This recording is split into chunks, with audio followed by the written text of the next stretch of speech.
How you doing? All right. So, Jupiter is back in Pisces. And Pisces is the natural ruler of the 12th house. Now, I've brought up the 12th house in a few readings that I've done. 12th house is the house of self-undoing and illusion, which is also the house of fear. Because fear is what creates our illusions and undoes the self in the highest, right? It undoes the self in the highest. So we are going to be addressing readings for each zodiac sign specifically for your 12th house. What sign should you watch? Whatever sign starts the 12th house is your 12th house ruler. And if you have the house intercepted, which means there's a sign sandwiched in there. It doesn't start the 12th house and it doesn't end the 12th house, but it's kind of wedged in the middle. So let's say your 12th house, it starts with Aries and you're a Gemini rising, so Taurus would be wedged inside the 12th house, okay? So you would watch both Aries as your 12th house ruler and Taurus as your intercepted energy. You can watch Gemini or your rising sign because it's how you kind of progress out of it, right? It's how you override. Getting in touch with your rising sign is how you override your 12th house, undoing illusion and fear. Okay, and when you do override the fears associated with that particular house, you tend to end up on your highest good path, right? When you tap into those energies and allow yourself to get into your rising sign energies. It is how you avoid distraction. It is how you avoid tower moments. It is how you avoid the rug getting pulled out from under you and the big fuck you stick by the universe, right? It allows you to bypass the hard lesson and get into the manifestation of your blessings. So we're going to be doing readings for 12th house. If you do not know what your birth chart looks like and you're having a hard time finding it, I always let everybody know. You can shoot me your birth date details. That's your birthday, your birth time, and your birth location, okay? And I will send you a screenshot of your chart from my AstroGold app, okay? And this way you at least will know what your chart looks like in more detail than just Cafe Astrology. Because AstroGold, it's a paid app, and it gives a lot more details about luminaries than just regular websites that do the main planetary bodies, rising sign, and north node. Like, you actually get to see more than just that. So if you ever want to know what your birth chart looks like, you can shoot me an email. Give me those details, birthday, birth time, birth location, and I will send you a screenshot of your birth chart. I am not booking personal readings right now, okay? So I'm not actually doing full-blown birth chart analysis sessions at the moment. I work too dang much to spend that kind of time on anything, but for those of you who caught the collective DM and DF reading I did earlier today, that loaded earlier today, I do have one Divine Duality secret code name left in the Etsy shop. So if anybody wants that last slot, as soon as that slot sells, we will schedule the event because it's the last one out of the 4. I do 4 slot events for that. So once that sells, everybody will get their secret code names and the date will be announced, and we will start with that secret code name event. All right, but now we are getting into 12 houses. So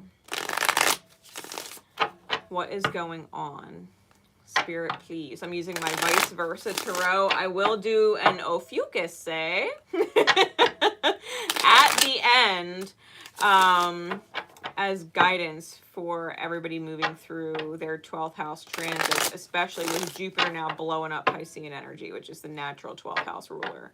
Okay, I will be using the Shaman's Dream Oracle for that. I thought the dream state was fitting and shamanism was fitting since, you know, Pisces in its light is a mystic. And thank you to Miss Elisa, who gifted me these. When anybody gifts me stuff, they're gifting the collective in the channel. So thank you, Elisa, for gifting everybody today with that message. All right, Ophichus Say is on Elisa. Thank you. Thank you for that. Starting with Aries. 12th house Aries. I will timestamp everything afterwards, by the way, guys. I will have the timestamps in the description, the comments, all that stuff. Make sure, if you haven't already, drop a like, share the love. Leave a comment, let me know how it resonates. Because whatever this is the illusion. When you're listening to these, this is the illusion or the fear that you need to override, okay, in order to get back into your rising energy. It is the fear or the illusion that you need to override so that you do not undo your best self, okay? So here we go. 12th house reading, starting with Aries. Spirit, please. What is going on with our Aries 12th house energies? What is going on with those who have Aries in the 12th house? What is the fear or the illusion that needs to be overridden so that they can not undo their best energy and get into their rise? Aries, please.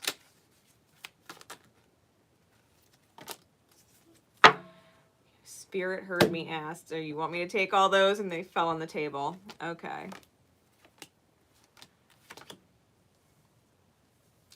We have the Strength card back face, King of Swords, 9 of Coins back face, clarified by the 6 of Coins back face, 7 of Swords, and the 7 of Wands.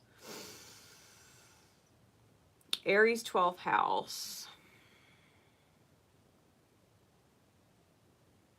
I think you're afraid that the world is scary. I think with these two cards, okay, these back face cards, because the top one, the Feminine and the Lion of the Strength card, right, which this is the front face, is staring face on with the demon, right, the devil or the demon, whatever it is. And the 6 of Coins here is looking at the dawn in the horizon.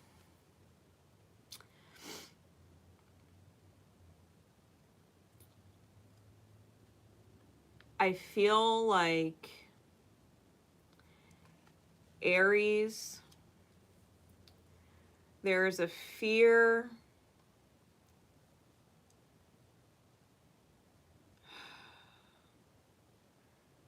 it's this fear of taking the risk, right? Which Aryan energy is the leader, right? It is the leader of the zodiac. It is the first sign. It rules the house of self. I think there's a fear that if you were to go for something,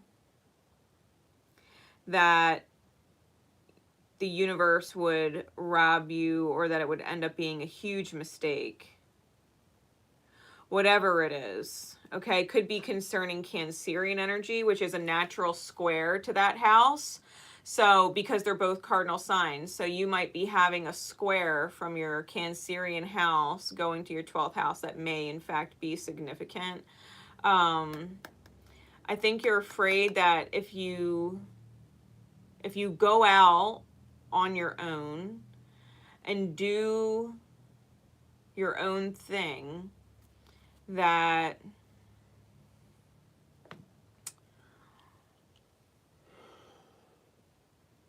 you would essentially lose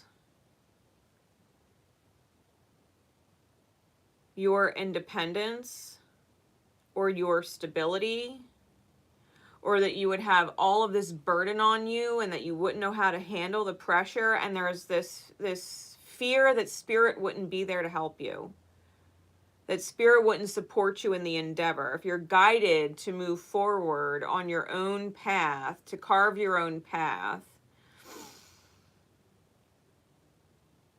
I feel like you're afraid that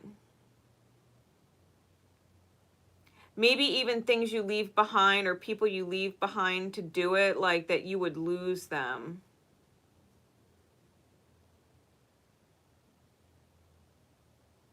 Like spirit would rob you or something.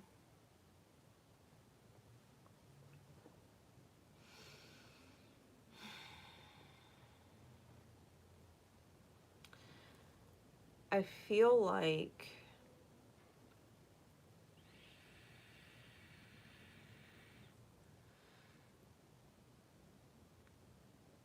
there's a part of you that's really afraid of the change. Even if the change would ultimately yield stability. It's almost like not knowing what to do. It's like being afraid to go on your own because you don't know what to do, when spirit's going to be guiding you the whole time. Like if spirit is guiding you to go on your own and you're just afraid, if spirit's guiding you to go on your own, why would you doubt that spirit would guide you once you do go on your own? Like, why do you think the communication from spirit would just stop? You know what I mean? Like if spirit is guiding you to carve your own path, why, if you took that first leap of faith, would spirit stop guiding you? You know what I mean? Cancerian energy on top, the Chariot of all things. Yeah, I think you're afraid that if you move forward, you're going to end up with your feet to the fire. That you're going to lose control of your reality or something. But spirit is going to guide you the whole way. You might even come in contact with sacred soulmates, right? The queen to the king. That are put there literally to create stability on the path and help you rise, like Phoenix energy, on your journey. Like, don't be afraid.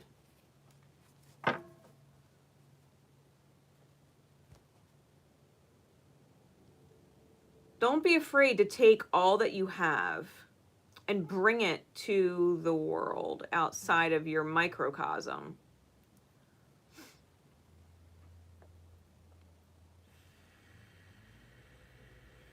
Like if you're an Aries 12th house and a Taurus rising, then the Taurian rising isn't about necessarily staying put. It's about understanding the beauty of your presence in the world. And understanding and appreciating the beauty and the gratitude that you can have for the world, for the life that you've been given. So if you have Aries 12th house, don't be afraid to let your presence extend beyond your immediate world.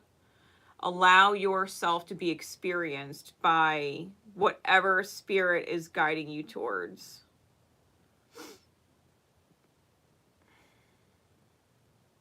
Allow yourself to find your balance, I think, because when you take the lead on your own life, the polar sign of Aries is Libra, and it's harmony, which is why that Two of Cups energy is coming up. Like when you take the lead on one and rise in one, naturally the other energy is going to rise with it. I think, especially if you're single, and you've been defending yourself single against like the wrong kind of people, like there's no one in your town worth a shit date-wise, like dating-wise, partnership-wise, like then you have to leave where you are. Spirit's like, there's no one here. But you know you're meant to be with someone. You know your sacred soulmate's out there. So why are you still here then? Like get out of the cesspool and go swimming in the ocean. There's more fish out there, you know? So that's Aries 12th house. That's what I'm getting for Aries 12th house right now. Override the fear of carving your own path. Don't be afraid that Spirit's going to stop talking to you or stop guiding you. Like, as soon as you make that shift, whatever it is for you, I feel like you're gonna feel the energetic surge.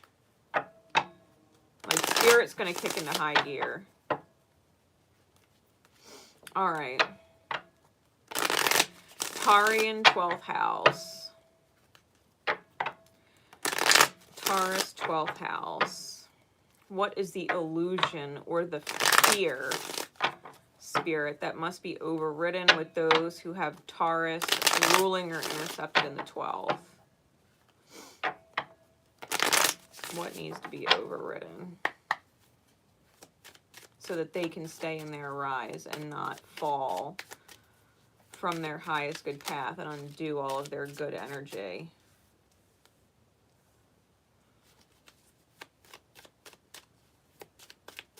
What else?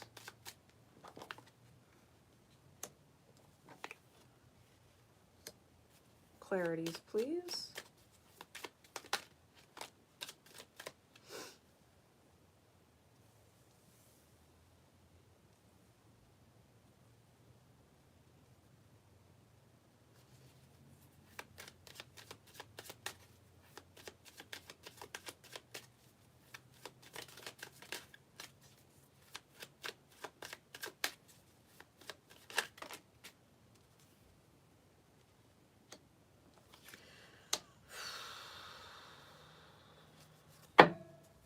Ten of coins on top, 3 of wands on bottom.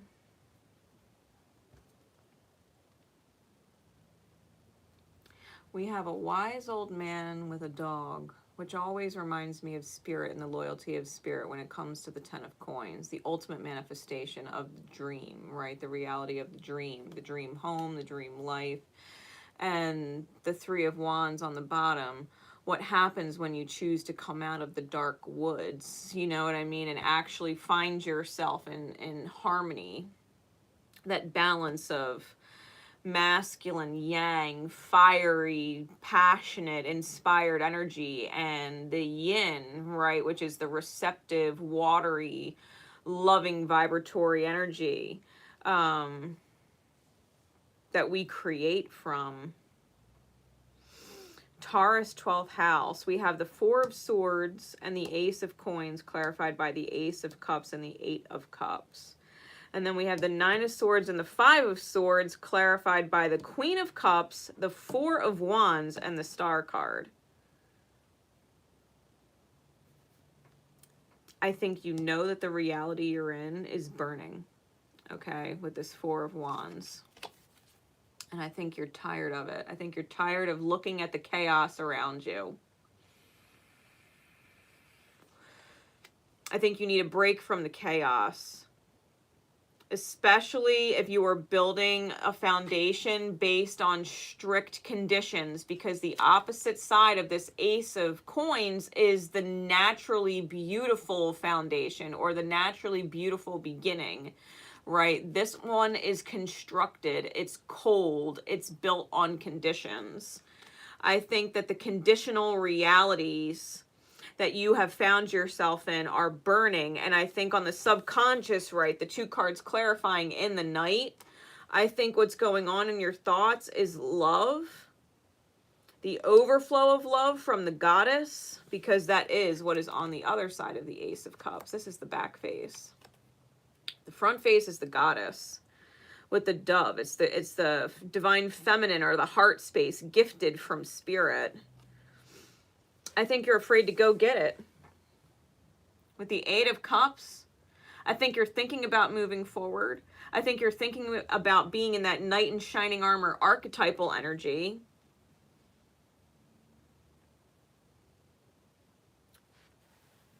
And it's almost like, and you're afraid, right? 12th house, you're afraid. You're afraid to leave the conditional reality that you're in to go find love. It's like sacrificing a material world for the overflow of love from Spirit and or a counterpart.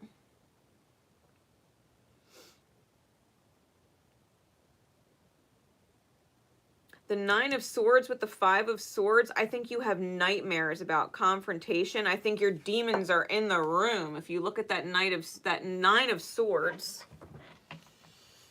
there's this beautiful dawn outside of the window, and all of these swords are imagined. They're not really there, and there's this shadow in the room that is becoming a part of the stone wall.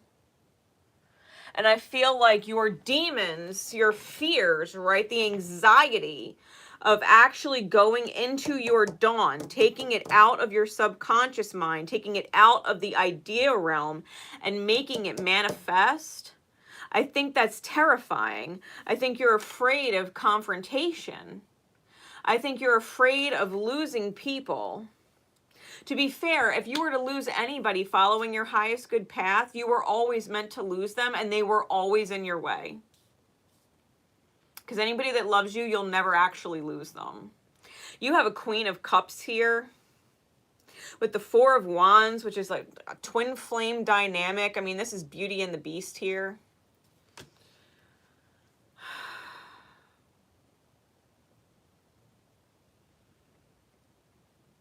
This is someone who overflows with love and healing. Love and healing. Significant water placements and significant Aquarian placements.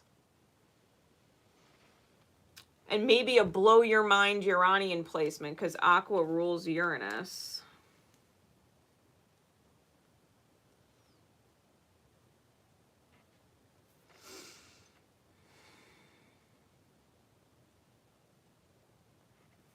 I think you're afraid of conflicts with sacred soulmates, and so you avoid them. And you stick to relationships that have conditions. Because you're afraid of overflow. You're afraid of confrontation. It's like when things get too hard, you leave.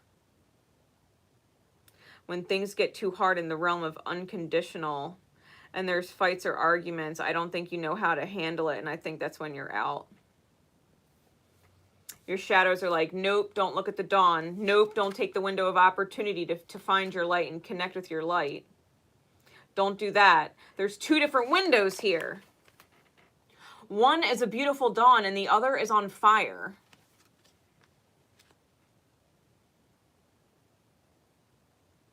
I think you're more comfortable in a conditional arrangement, even if it's toxic, chaotic, or burning down around you, because as long as you can find the conditions, you can renegotiate them in order to bring peace, but it's tiring. It's tiring. Like, these two figures on the card are similar, but one is alive and well, and the other is old and tired, like weary, tired. And Spirit is asking you, if you want the Ten of Pentacles, if you want the manifestation of the dream, if you want the home and the security and everything that you've always visualized, then you have to allow Spirit to blow your mind a little bit.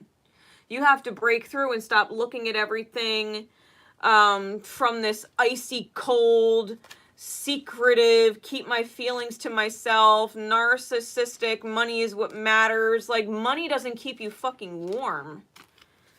Money doesn't love you back. These walls are cold. It's a house that's not a home. It's not your home. I think, Taurus, if you really do want the dream, that you're going to have to be willing to fight for it. You're going to have to be, and not fight like being an asshole and arguing for the sake of arguing. I think you're going to have to hear the other person and not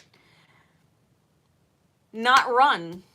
I think you're going to have to not run. I think you're going to have to override the fear of being really stubborn in, seeing red, and really tune into consistency and endurance, which is the light of the bull, right? The light of Taurian energy. Dependability, reliability, endurance.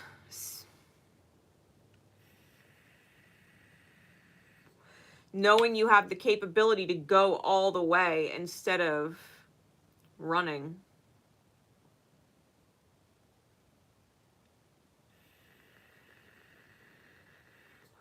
Tarian 12th house.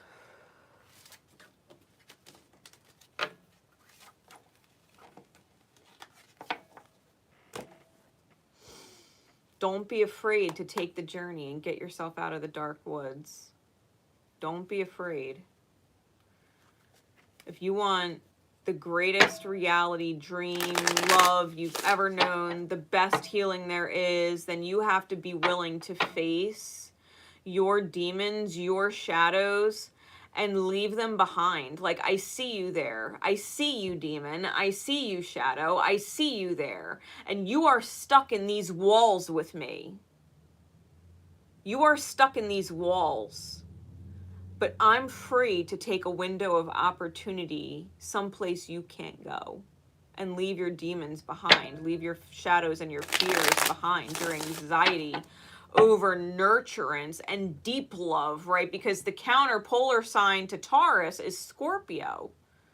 Scorpio is fucking deep, it's intense, it's passionate, it's transformative, it's allowing yourself to shift into a whole nother world within yourself.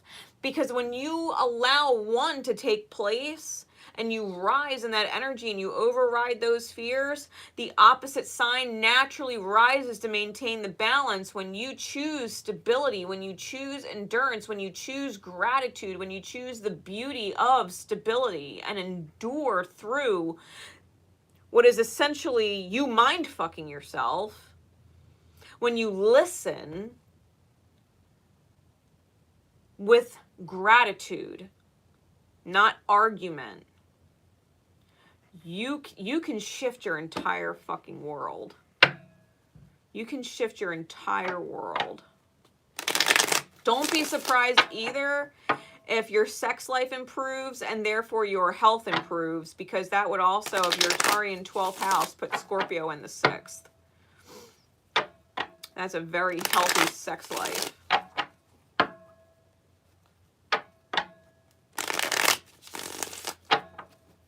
Which is only going to Kundalini rise the fuck out of you, and you're going to be inspired in the greater collective arena of things. Like, it's all up from there, Taurus, you know what I mean? But you kind of have to get out of your head and go for it. There's a reason why you want to jump into that knight in shining armor archetype. There's a reason why you're being guided to move forward in that direction.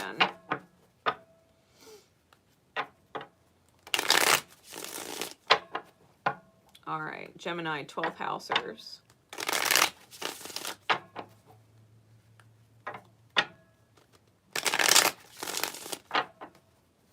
Spirit, please. What is the energy going on? The override of the illusion and the fear state, so that Gemini 12th housers can get into their rising and stay on their highest good aligned path, right? Their authentic path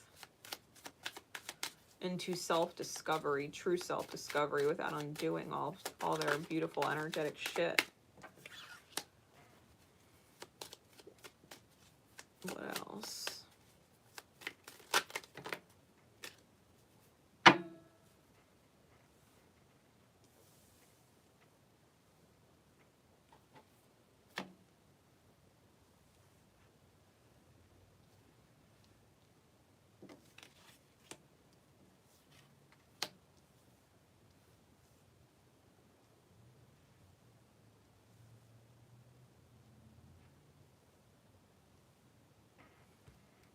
Top of the deck is the Ace of Coins. Bottom of the deck is the Three of Cups in the back face.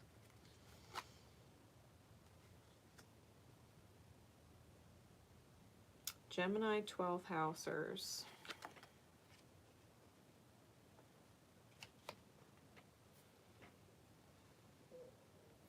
We have the King of Wands in the back face with the Eight of Cups. Then we have the Ace of Swords, the World card in the back face, the Ten of Coins in the back face, the Queen of Coins in the back face, and the the Strength card in the back face.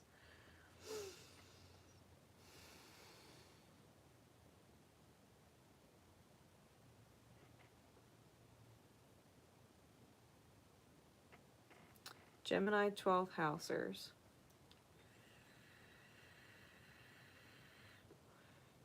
I feel you on this one, okay? Because right here, the first card out was the King of Wands, and there's a big fucking snake wrapped around that family tree. The tree is family.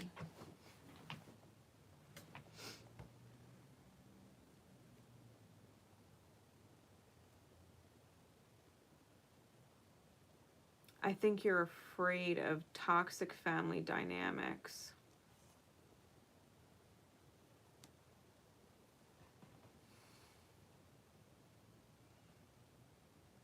I think you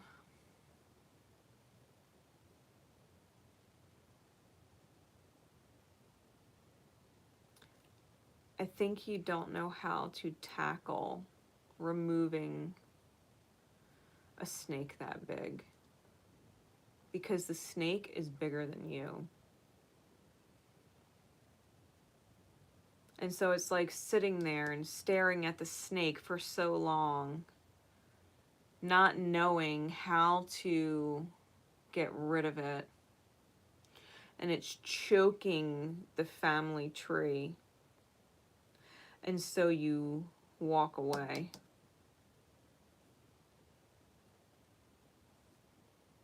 Because intuitively, I think you know that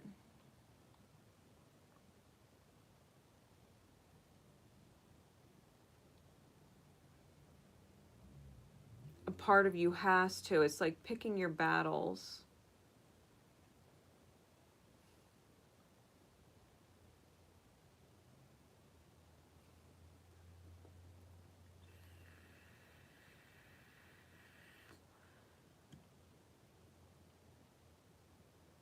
And so the truth, right, with this Ace of Swords, we have the bald eagle there with the victory wreath.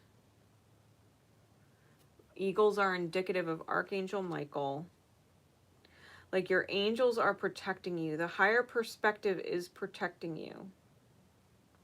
And what you need is a sword. What you need is the truth. It's the truth. It's the big fucking sword that slays the big fucking snake. Like the King of Wands, a big stick is not gonna slay that snake. A big stick is gonna piss it the fuck off. But the truth,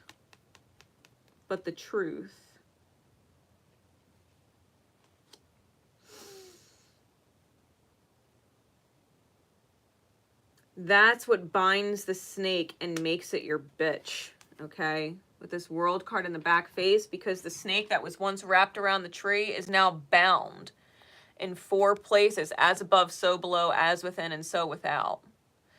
The 4 corners. We have dual flames here on this card.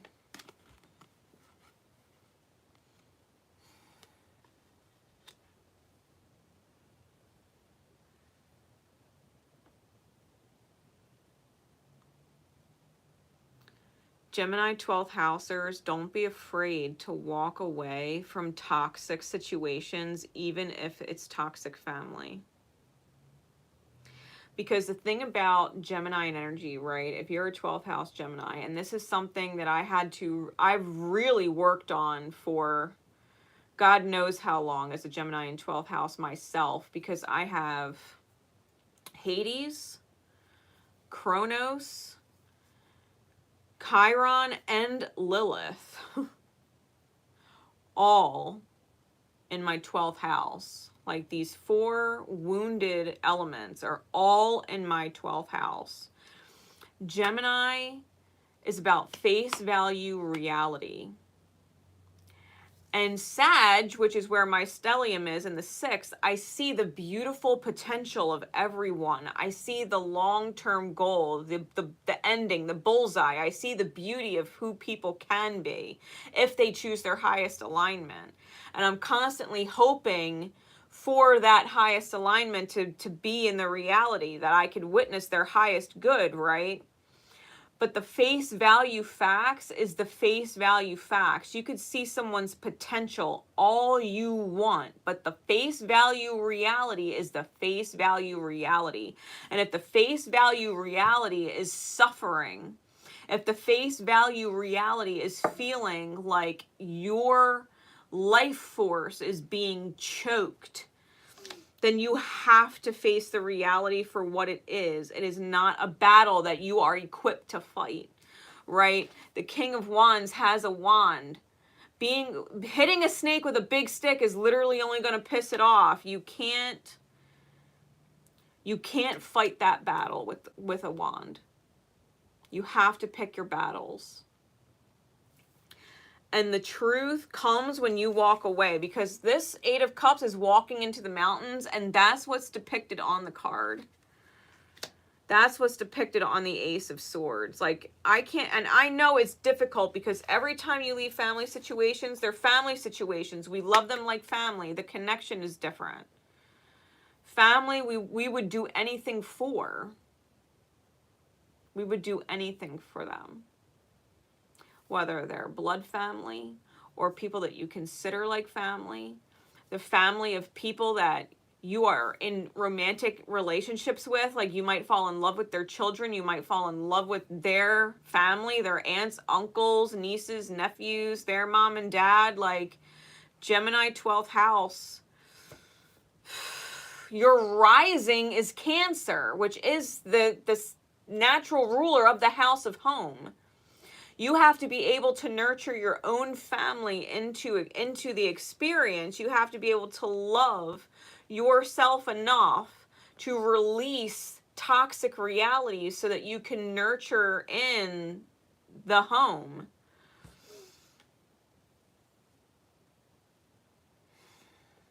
This is your divine masculine and feminine aspect within the self before spirit saying, can I have it? Can I have it? This is the 10 of Coins. The person sitting in that throne is spirit. I just got done talking about that with Taurus or Taurus. You take your masculine and your feminine in union to spirit and say, can I have it? Can I have the 10 of Coin?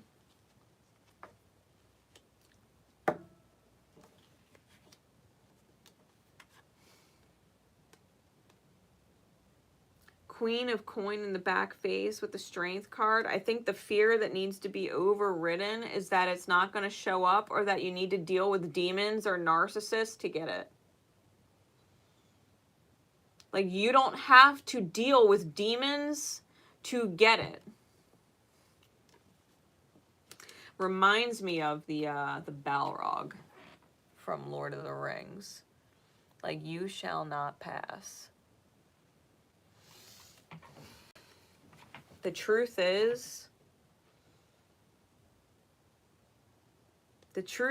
Gemini 12th housers, that you do have spirit at your back. There's a pentacle on the back of her throne. It's a symbol of divine protection. And the Queen of Coins they simply manifest. They receive. They receive the manifestation. They don't have to go ham and create it for themselves. They don't have to chase it. It's ask and you shall receive.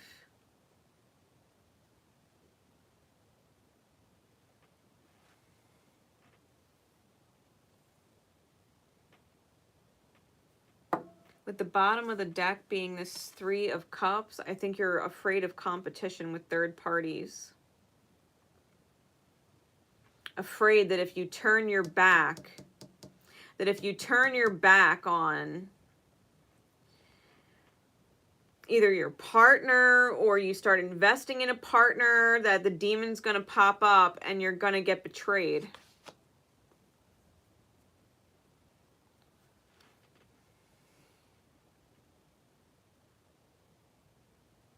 Like, it's almost like a fear of being happy, because as soon as you're happy, someone takes it from you. Something happens and ruins it. and life becomes conditional and cold, and the home is no longer a home. It becomes a cold house, and you have to move forward again, having to reinvent yourself again, being conflicted again because you're moving. Cancer energy. Because you're not going to fight. You're not going to fight when you're the Queen of Cups. Like, it's okay. I think you're so used to moving forward on your own.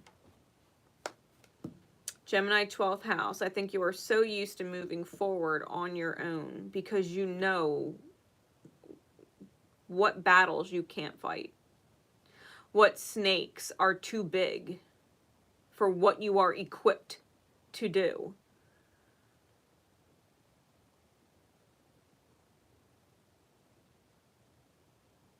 I think you're afraid of being rescued. I think you're afraid that your knight in shining armor doesn't exist. Or that wanting a knight in shining armor type archetypal energy coming into your experience is not really a knight in shining armor. It's almost like it's almost like being afraid that they're toxic. Because every time you've tried to create a family situation or you've been in a family situation, it's become toxic and you have to move forward. It's like you're tired of moving forward. You want to make the snake your bitch. You know what I mean? And ask spirit, like, can I please have it? The stability, the partnership. Like, I don't want to be a lone queen facing narcissistic demons. You want the knight in shining armor.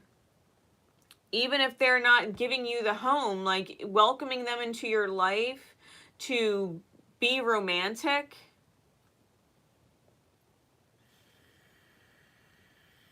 Which makes a lot of sense because Cancer rising puts Capricorn in your 7th house, and Capricorn in its shadow is a fucking devil. You know what I mean? Like, you might have seriously dealt with a lot of narcissistic relationship dynamics. And it puts you in a fear state. You're afraid the reality is not the reality.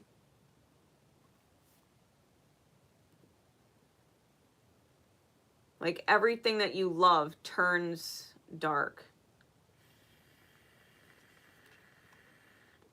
I think that you really do need to focus more on allowing things to just flow naturally and allowing love to just be unconditionally exchanged. And if it's meant to stick, it's meant to stick.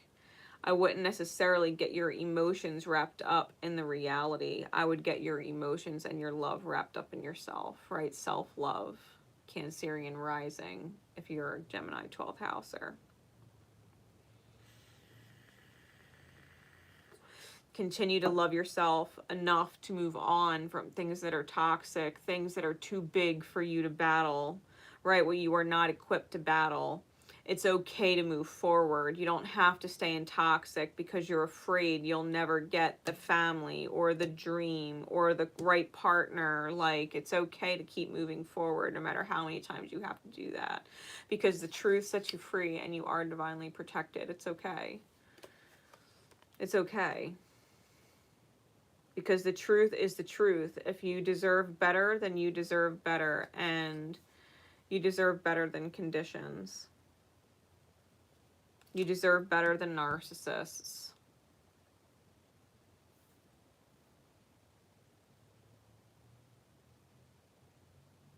You deserve to be able to sit outside in your garden and admire your property. I mean, she's literally inside the castle grounds, sitting outside in her garden, enjoying her garden.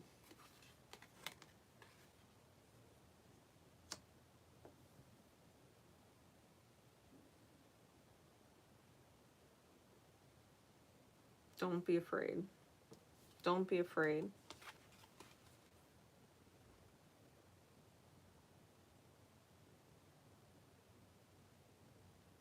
This demon ain't shit. Because to be fair, if you moved forward with a wand or a staff, right, because sometimes the suit of wand is staves. How the fuck did Gandalf stop the Balrog? Wasn't with a sword, it was with a stave, his staff. Right? Thinking about the synchronicities of how the message came about. You might not be equipped to fight the snake. That you might need a sword for. But the Balrog,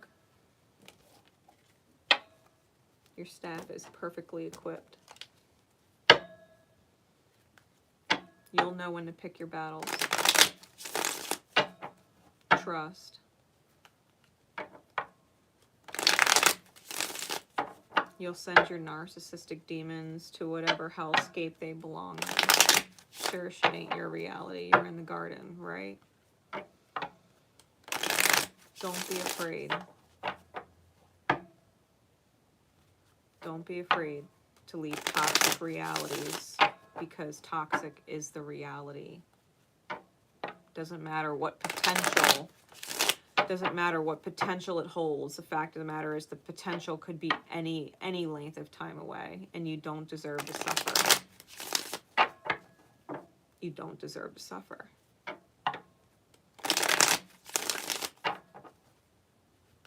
All right. Cancer, 12th housers. What is the illusion or the fear that needs to be overridden?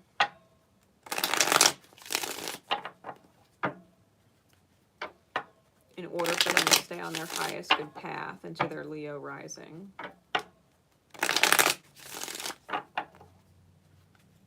Cancer, 12th housers.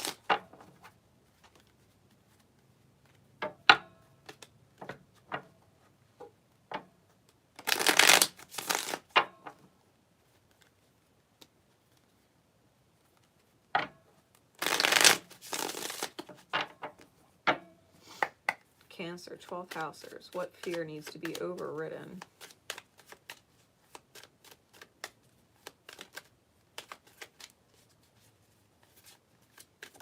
The Page of Swords wanted to come out. We'll see if it comes back out.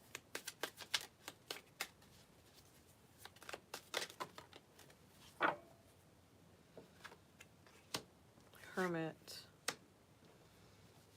3 of Wands.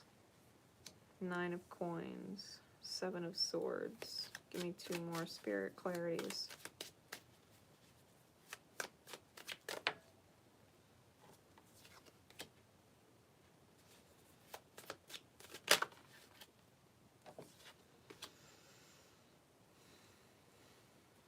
Moon on top.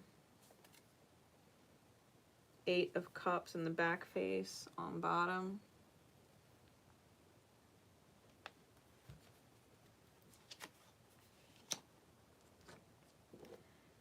Cancer, 12th housers.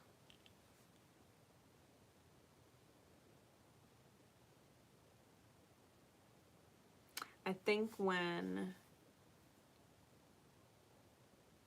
you dig into your childhood wounds, because the moon is indicative of the subconscious, it's indicative of the secrets, it's indicative of the wounding that we take on as a child.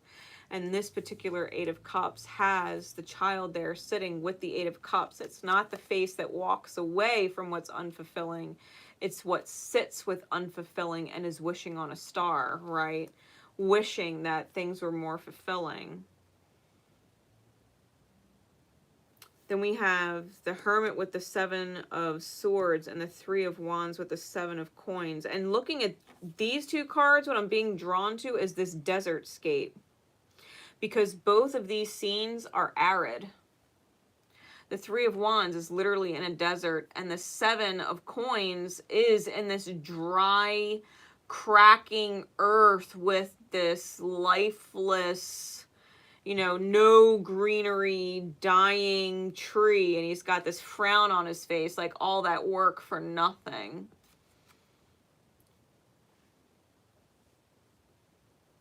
Cancer, 12th house.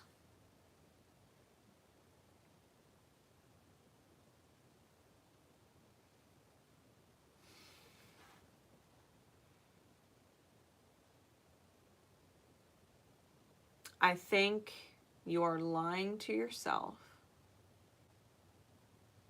if you think you can grow a beautiful life or a beautiful result without love.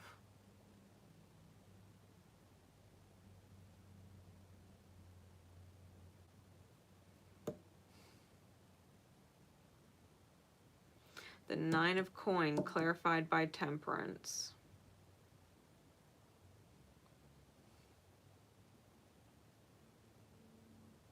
Temperance in the back face.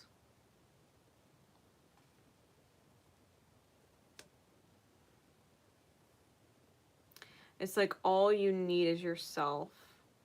That's what you've told yourself. All you need is you. And that's true to an extent, but the reality is it's unfulfilling. You want a partner.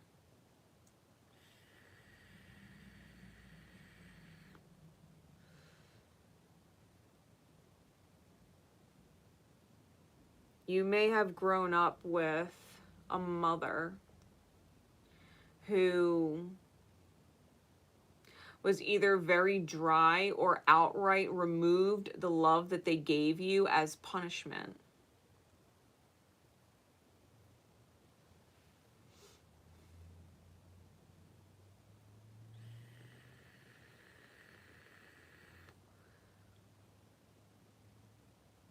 Almost like when your mother got mad at you or you were grounded or you were punished, like they wouldn't say they loved you anymore.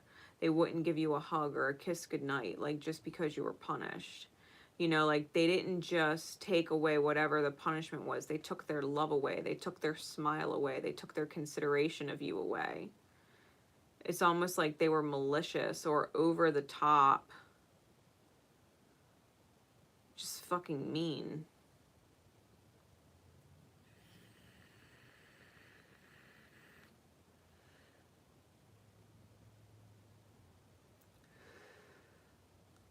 It wasn't just punishment, it was abusive.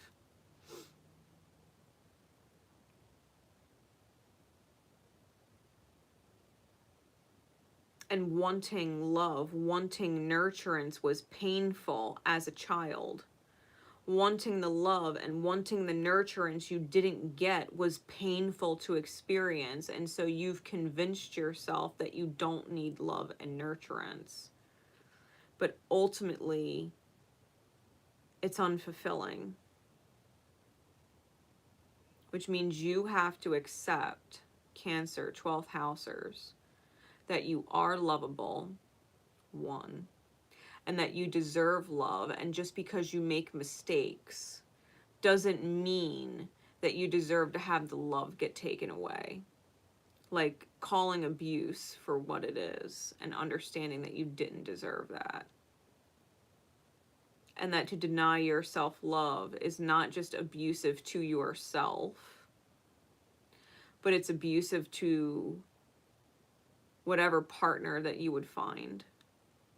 Because you can't give what you don't feel you are deserving of receiving. Which means you're not going to nurture and you're not going to give love because they're not perfect. Because that's what you learned.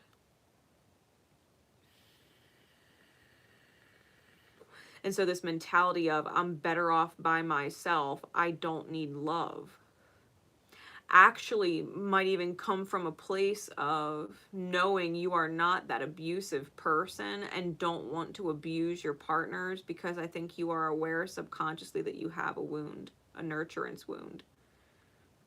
And you are better off on your own so long as you're not healed, because you would only hurt your partners and they don't deserve it as much as you didn't.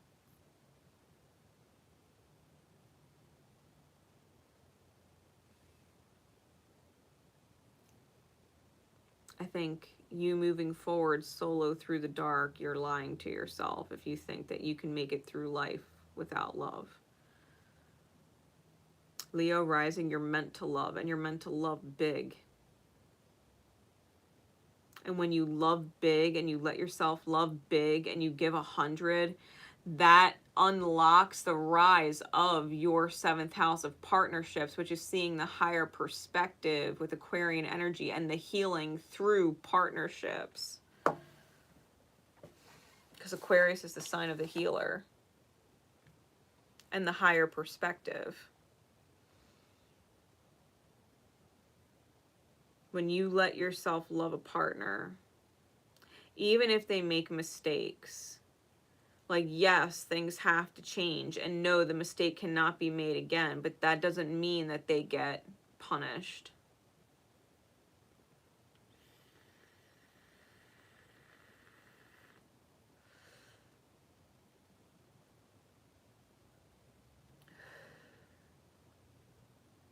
Like, if you've got to move forward, then you have to move forward, but punishing someone for making a mistake is unnecessary. You address the mistake like, hey, this triggers this in me, it hurts me. Please, if we're going to continue, it can't happen again, because I can't stay in a dynamic if that's not going to be considered respectfully. I don't deserve to be hurt like that. And being able to love yourself like that and allow your partner to see a perspective that they maybe didn't before, because maybe they did something they didn't know triggered your wounds. They didn't know it triggered hurt in you. And unless you tell them in a very calm and respectful way that they can actually hear, because as soon as people start to scream, as soon as people start to roar, right? If you're a Leo rising, right? Cancer 12th house and your shadow, you're going to roar at your partner and they're going to detach like, whoa. Like, way to keep me at arm's length. You know what I mean? Like, you're going to keep them detached and cold. They're not going to want to invest in you because you just bit their fucking head off. Instead of being the gentle lion, right? Integrating that energy of the gentle lion where you take pride in who you are. And it's like, listen, I know that you love me and care about me, and I know you didn't intend to hurt me, but when you do this, it hurts me. Can we please not do that again? Because if you do it again, like, technically I told you, if you do it again, then I can't continue with that. I need you to consider me and not do that, and really not do that. And someone who loves you, they won't do it again. They're going to nurture that. They're going to respect that. And you're going to realize that you don't have to roar in defense of yourself so that you don't get hurt. And that allows nurturance to come in, which is what you're afraid of. You're afraid of being nurtured or wanting nurturance because wanting nurturance hurt, and that's a childhood wound.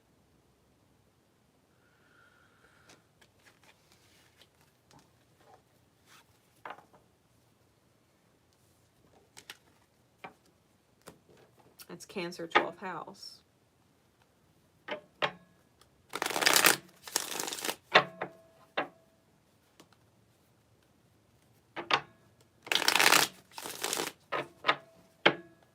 All right.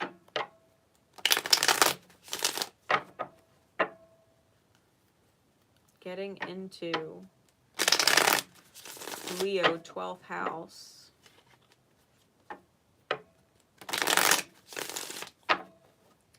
Leo 12th house. Ruler and intercepted. Leo 12th house. Spirit, please. What is the illusion or the fear that needs to be overridden so that they can rise in their highest good path without undoing all of their good energy and their best intentions? How do they override the illusion and the fear so that they don't undo themselves?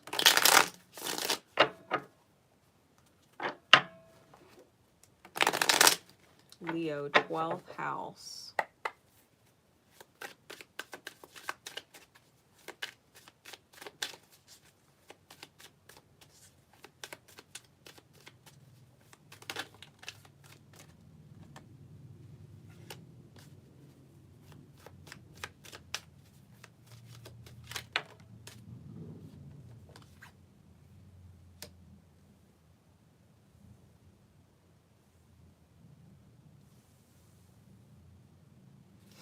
clarities, please.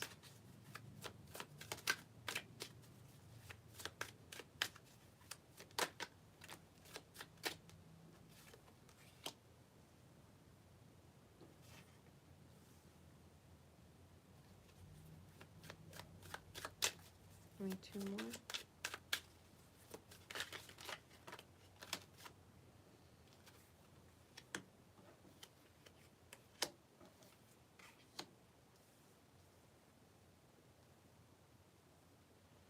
All right. 9 of Wands on top, 3 of Wands on bottom. Straight up, Leo 12th housers, I think what you fear is injustice. I think you fear injustice. That you take on all of these wounds when it comes to soulmates. And you're confused because it's like that classic, how come all the shitty people get the dream? How come all of the assholes or the tyrants or the people that take other people for granted or take advantage of other people or abuse their power, right? They're the ones that get everything. The narcissists are the ones that get the victories. Like, you have to move forward, and the toxic people get their victory, and you've got your feet to the fire, and you know you're the one walking away that feels like they lost the battle. Like, you're missing an opportunity when it comes to harmony, and you don't know if justice is ever going to turn in your favor.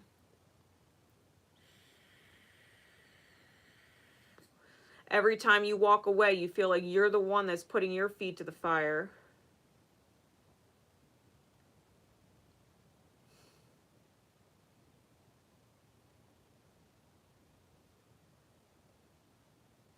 You're the one leaving wounded.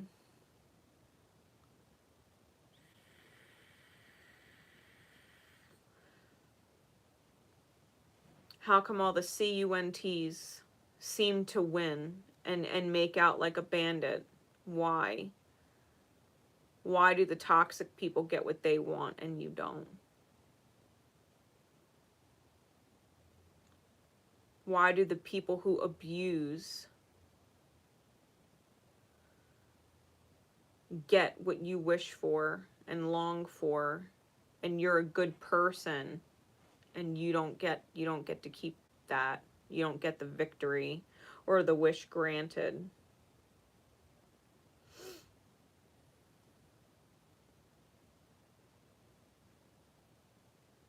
Like the people who cheat other people, who fight dirty, how come they get what you've always wanted and you don't? And you are in moral alignment. Which makes sense, being a Virgo rising, right? If you're a Leo 12th house, that makes sense. That you, in your rising, would be morally in alignment. That you would be pure in your intentions. A Virgo rising would not abuse people, or use people, or cheat people. Not in its light.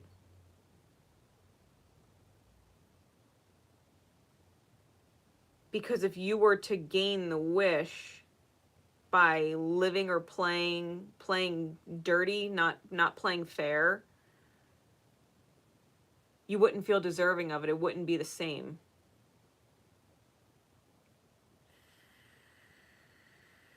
You wouldn't be able to enjoy it if you achieved it fighting dirty. Like, that's not who you are.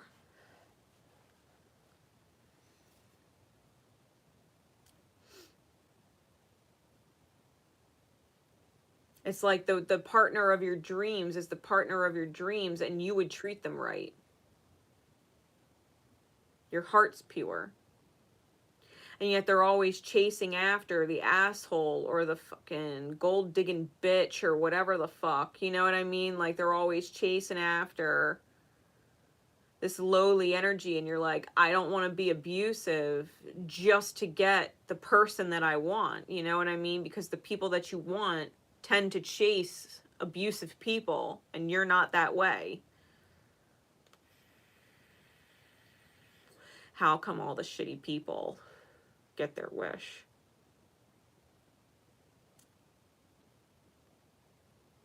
And the fact of the matter is, so long as you stay in your alignment and know that your feet aren't actually to the fire, that intuitively there's another window of opportunity that's meant for you that you just don't see yet.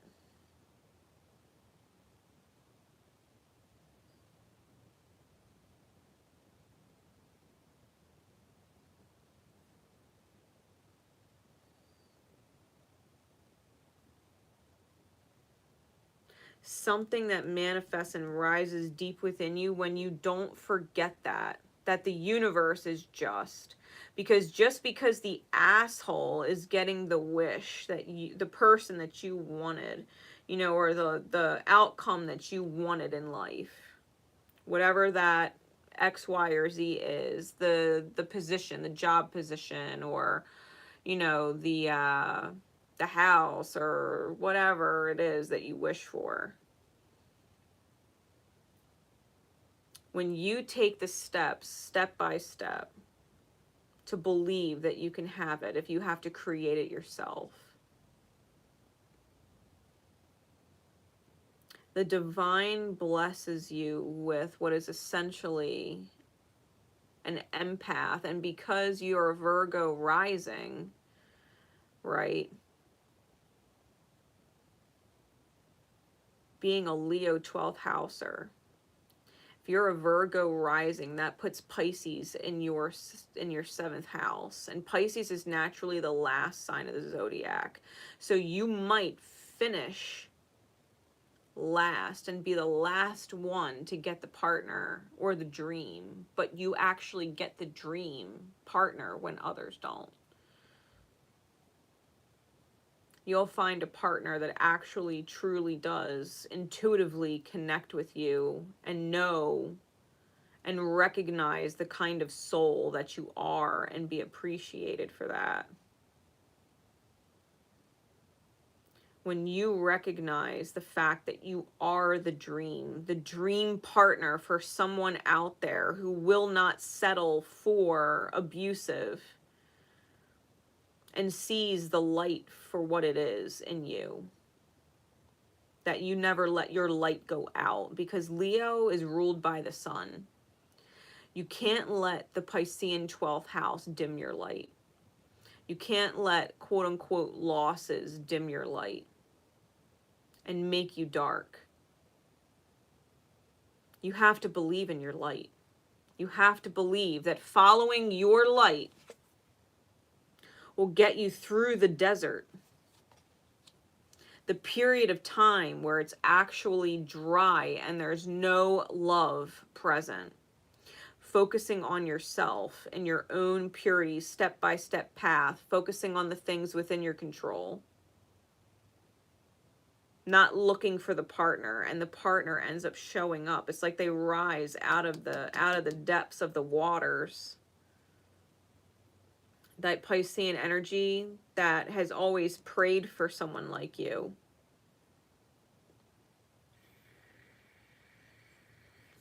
You don't have to fight dirty. You don't have to be abusive.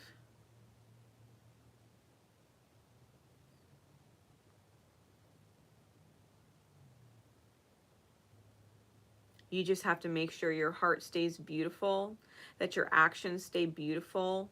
If you're a charitable person and you do things out of the kindness of your heart, then continue to be that person.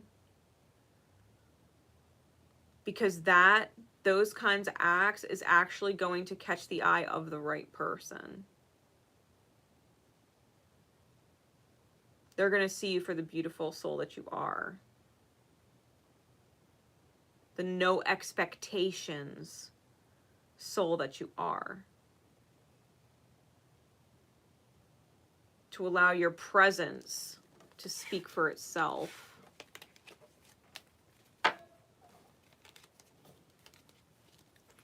Justice. Trust me, the universe is just, because those that chase after abuse suffer. And then they wish, in hindsight, that they chose you. Yeah, the devil was under that. You got to turn your back to the devil. You can't be like that.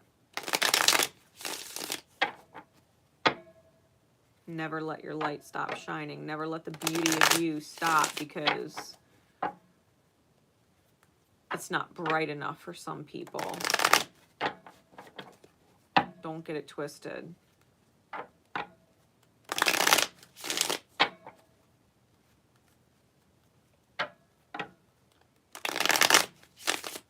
You're not meant to shine to someone else's standards or dim for someone else's low standards.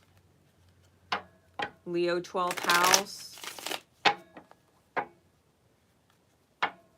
You're meant to shine really bright and not be afraid of shining that bright.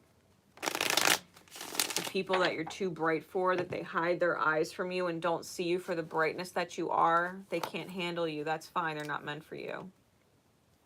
They're not meant for you.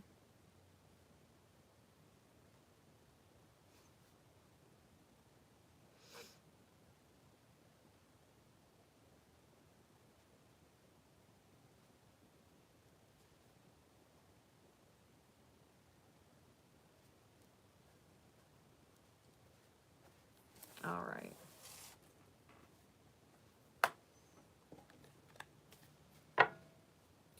Virgo 12 housers.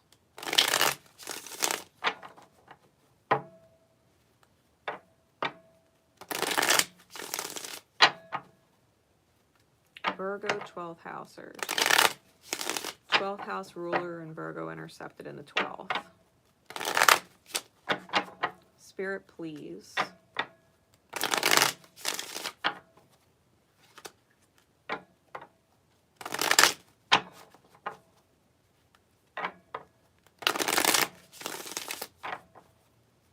What are the Virgo 12th housers?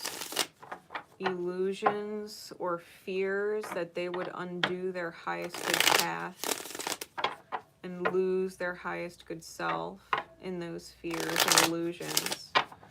What is it that they need to override in order to be in their rise, their Libra rise? Virgo 12th housers. Or Scorpio rise if you're Libra intercepted.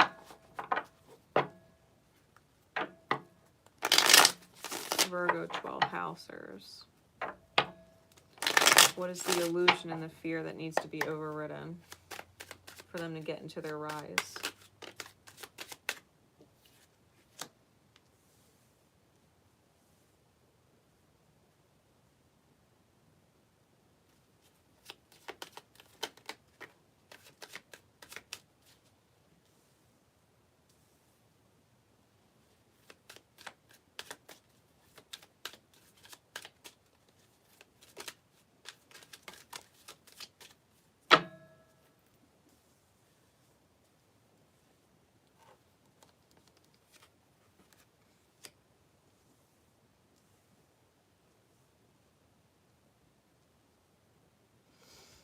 Nine of coins in the back face on top, 8 of coins on the bottom.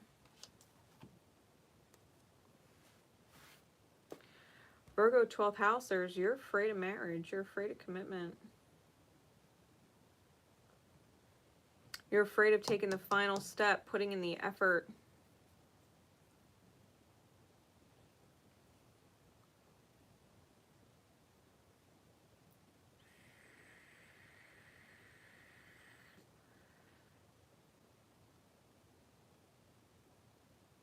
The truth is,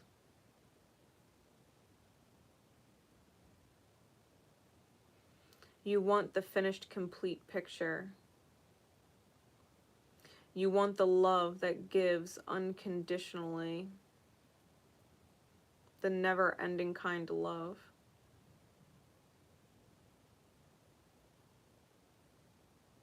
Lovers and the Magician here, double Mercurial energy. Gemini, Virgoian energy.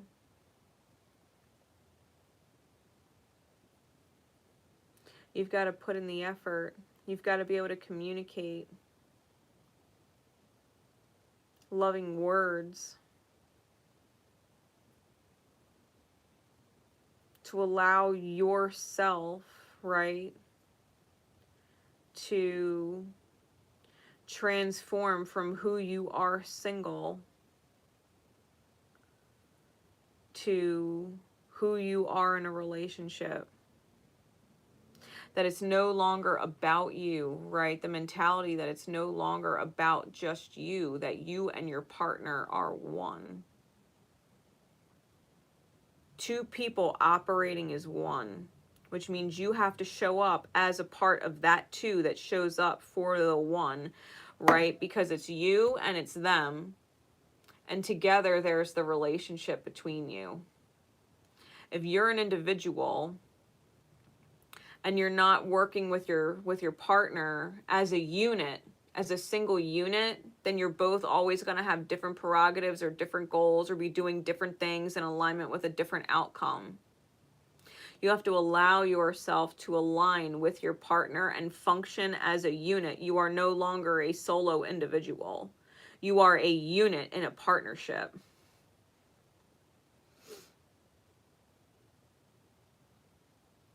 And you have to put in efforts towards the partnership. Be better for the partnership. Especially if you're a Virgo 12th house Libra rising.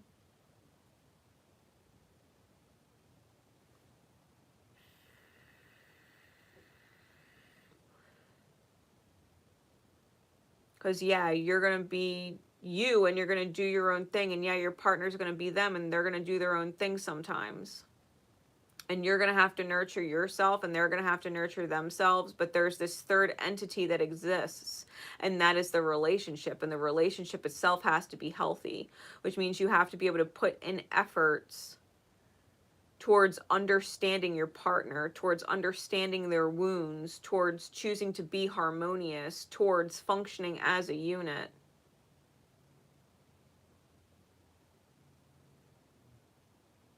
It's like realizing like you and your partner are not in a race against each other. You're in a three-legged race and you both got one leg tied to each other. You know what I mean? It's a different kind of race. It's not you versus them. It's the two of you tied together in this thing called life and setting goals with your partner.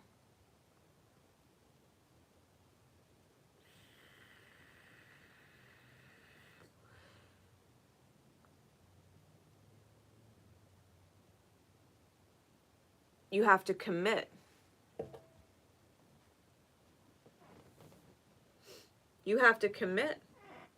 Because if you think about it, if you are a Libra rising, that puts Aries in your 7th house, which means you as a partner, you're very self-focused in the relationship dynamic.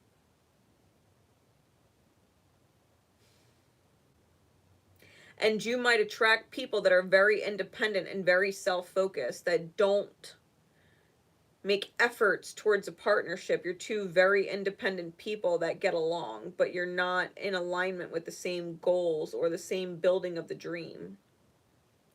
You have to allow yourself to remain an individual in a dynamic where you don't lose sight of the fact that the dynamic between you and them is an entity in and of itself that needs nurturance.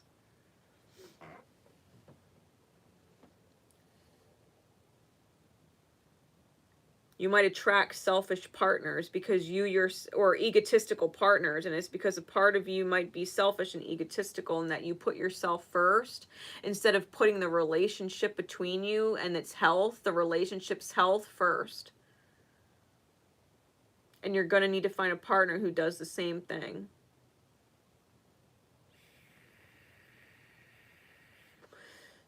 who's not necessarily interested in putting themselves first all the time, but can actually sit back and say, all right, this is where our relationship is important, and we're going to put the relationship first. I care about you. I love you. I appreciate you being in my life and what you bring to my life. And my relationship with you is important. So in this particular matter, okay, the relationship wins. And we're going to put the relationship between us first. Before the individual needs, we're going to put the relationship first, because the healthy relationship benefits us both as individuals.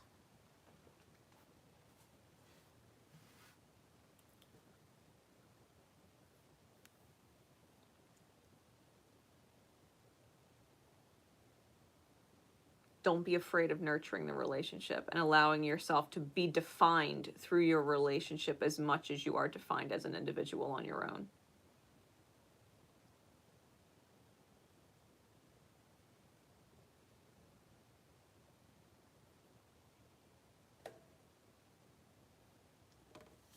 You can manifest some awesome stuff when you override that fear of commitment, that you would allow yourself to put your own individual, selfish or egoic wants and needs, what you think it should be like, aside to actually consider your partner and the health of the dynamic between you being more important than your ego.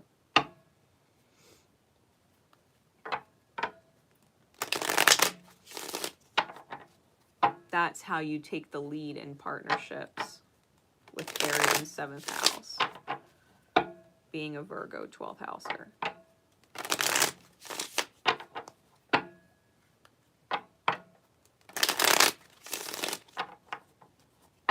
Override that fear of prioritizing the relationship over yourself.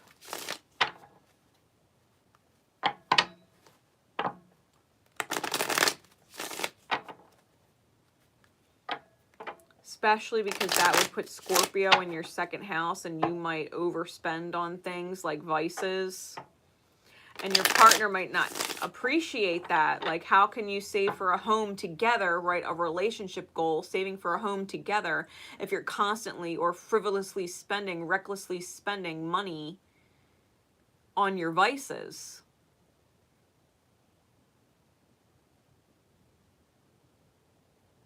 You want to do it yourself. You want to be this person on your own. But the fact of the matter is, when you focus too much on yourself and lose sight of the dynamic of the partnership, you lose the partnership.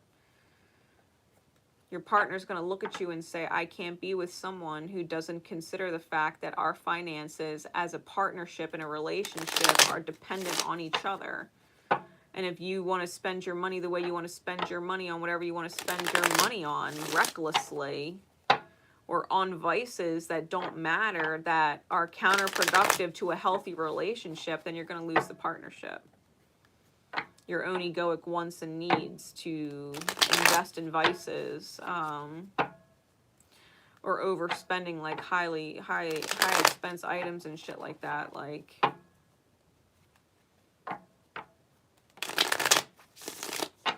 a healthy partnership can't be maintained like that.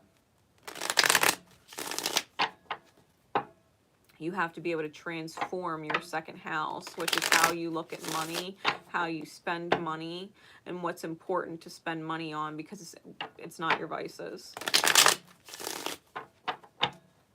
You'll lose healthy partnerships that way, and you'll find egotistical people that only care about themselves. You probably also have vices. You have great, like, toxic relationships where, like, you both drink together or do drugs together, or it's highly sexed and passionate, but there's no depth. There's no commitment there. Friends with benefits is easier, but it's not long term. You'll find selfish or egotistical individuals, non-committal individuals, because that's what you're trying to balance out.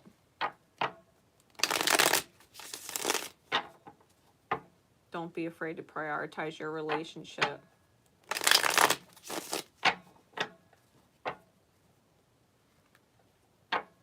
All right. Libra 12th housers.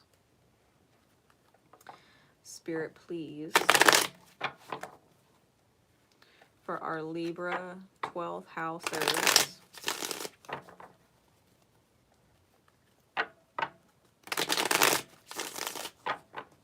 12th house rulers and Libra intercepted in the 12th.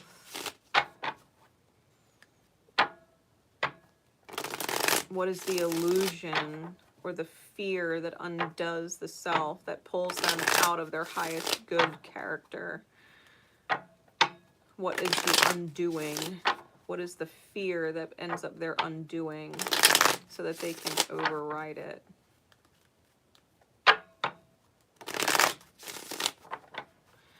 And align with their rising. Let me know, guys, in the comments if you feel like these readings have been insightful.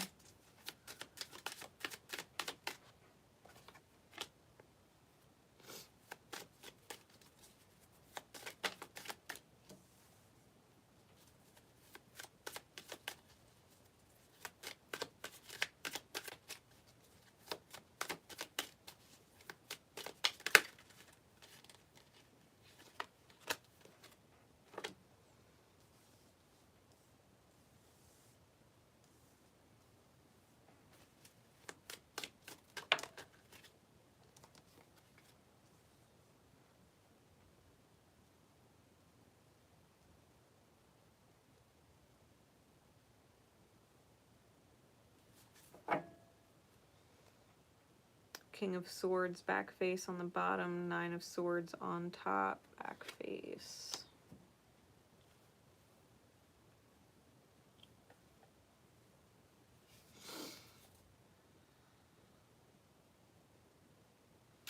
Libra 12th house.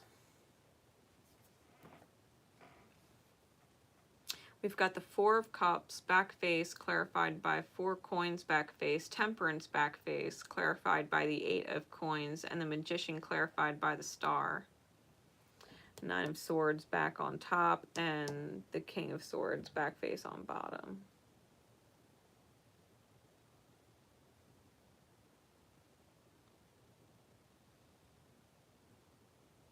I think you get too hung up on ships that have sailed.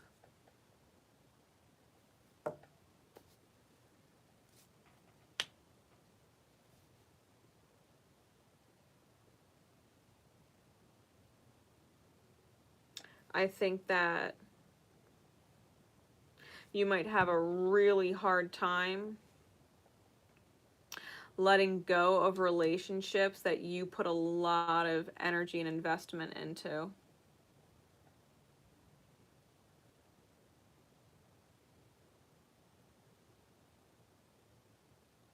Like I don't want to say you love to a detriment.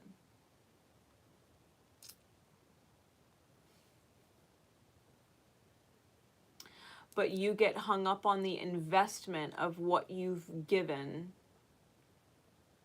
to a detriment. And when it moves on, you're stuck. If the time or the alignment has passed, you get stuck on it. You ruminate. Get angry with God, the universe, whatever you call it.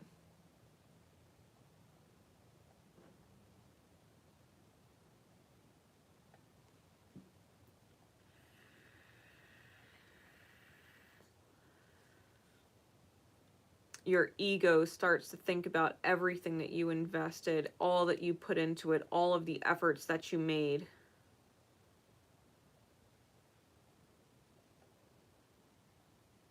And you end up praying for healing,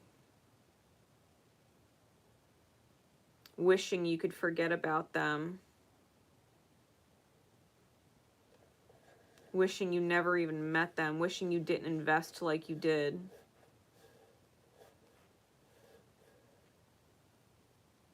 Getting really mad at the universe.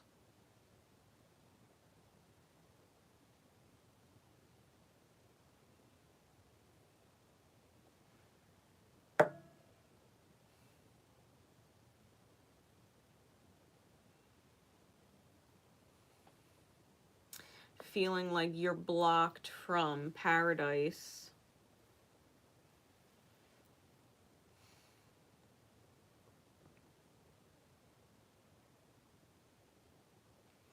Libra, 12th house.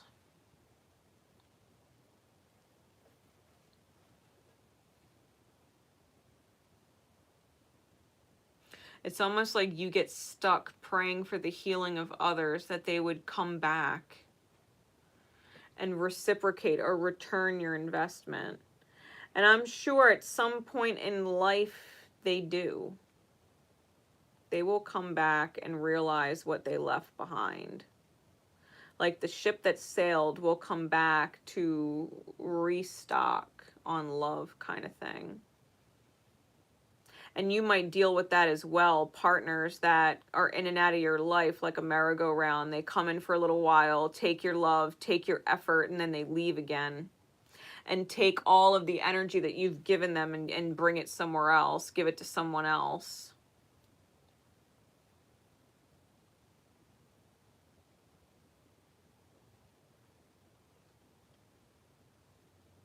Which means you need to be consistent.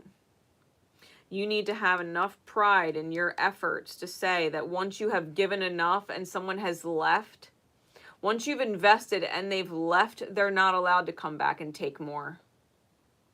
You're not going to keep investing and doubling down on your investment. Like, I put so much energy and so much time and so much money and so much love into this person and they just left, and then you get hung up on it. And then when they come back around, you're like, okay, well, maybe if I give just a little bit more, it'll be enough and they'll stay this time. And then you give a little bit more and then they take a little bit more and then they leave again. Like, once you give your love to someone and invest in someone, if it's not reciprocated, stop giving.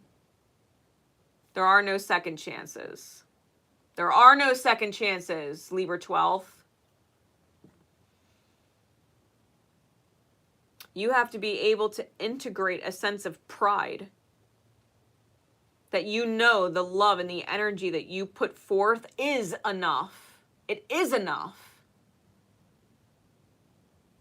It's not enough that you have to give more. If someone didn't see it for what it was and they left, went on to sail on to other pastures and you know, went across to find new worlds, because the world you were offering wasn't enough, fuck them. They don't get to come back and try out your world again because, well, they missed it. It feels like home, but they want the adventure of whatever toxic shit, whatever is out there.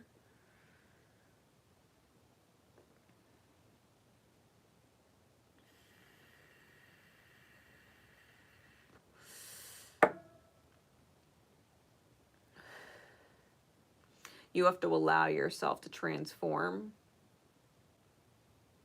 and be consistent and stable and reliable as a partner. That you will always come through for partners that come through for you. But when they stop coming through for you, you let it go. As long as they're coming through for you, you can come through for them. If they're consistent for you, you can be consistent for them. Allow the energy exchange to be equal. You don't have to prove anything by giving more and more and more and more, that you're better than anybody else. You give what is fair. You give what is fair. If someone is only giving you a phone call once a week, then you just answer once a week. Or you call them back once a week. That's their worth. Someone who wants to show up and say, hey, do you feel like doing this? You feel like doing that? And they actually want to hang out with you and spend time with you and invest their presence with yours. Great. Make sure it's fair. You do not have to prove anything to anyone, especially yourself. Thinking that your love is not enough, that you have to give more in order for it to be enough, only to realize or feel like it's not enough, like you're giving to the wrong person.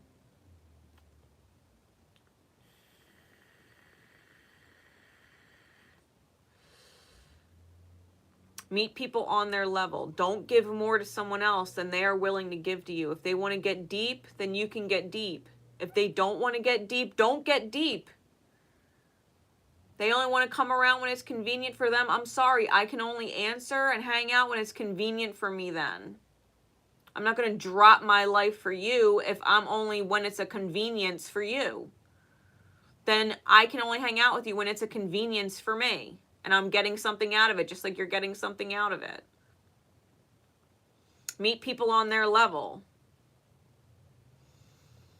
Give what they give and nothing more. And you will never be disappointed in the energy exchange. Because it's fucking fair. What you need to override is this people-pleasing, I have to overgive shadow. Meet people on their level. You want to override your 12th house? What's fair is fair. You get what you give, and that's your MO, like from here on out. People get what they give. They don't get more from you than they're willing to give to you. Take people for face value and give them their face value.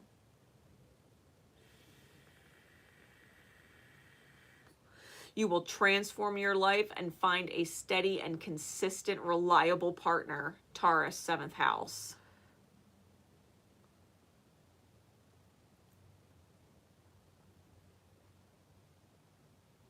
You have to be fixed, right? Scorpio rising.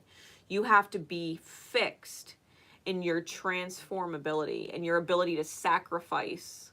And your ability to sacrifice whatever it is that you would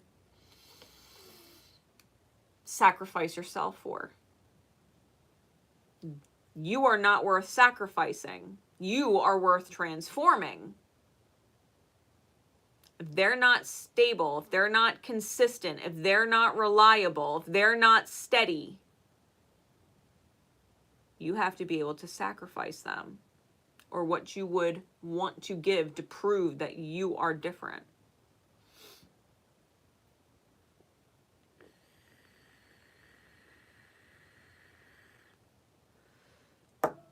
Meet people on their level. What's fair is fair. Give them what they earn. Nothing more and nothing less. You are not good for only what's convenient for someone else. You're deeper than that. You're better than just being someone's convenience. Someone that someone else could take advantage of. Don't be afraid of relationships. Don't be afraid of being fair. Because if someone don't like it, that you give them what they're worth, well, then they don't like that they're actually worth shit. And that's not your problem. That's not your problem. If their worth is shit and you give them shit, that's not your problem if they don't fucking like it. Meet people on their level.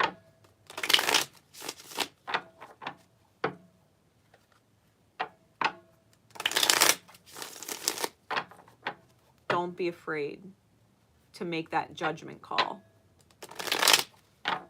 This person only calls me up to hang out when I'm paying.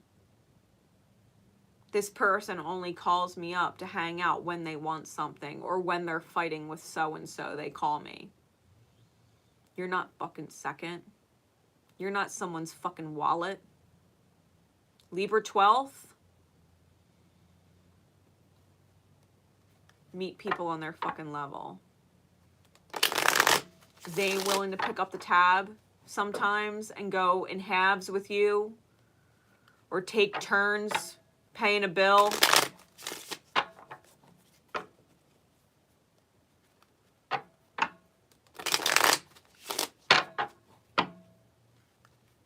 They ain't willing to prioritize you, then you can't be willing to prioritize them. They ain't willing to sacrifice whatever because you're worth it, well, then you're not willing to sacrifice whatever because they're worth it. Because they obviously fucking aren't. Don't be afraid to make the judgment calls. Someone shows up, they're on point, they're reliable, they come through, they're there for you when you need them. Like, why would you be there at 3 o'clock in the morning for someone who fucking needs you so bad, but if you called them at 3 o'clock in the morning because you needed them so bad, they don't fucking answer? Don't answer your phone at 3 o'clock in the morning for that fucking person. They wouldn't do it for you. What's fair is fair.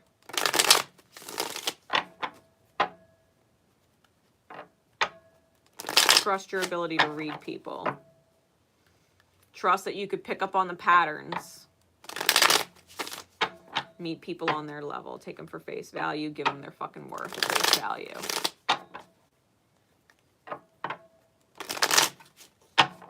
All right.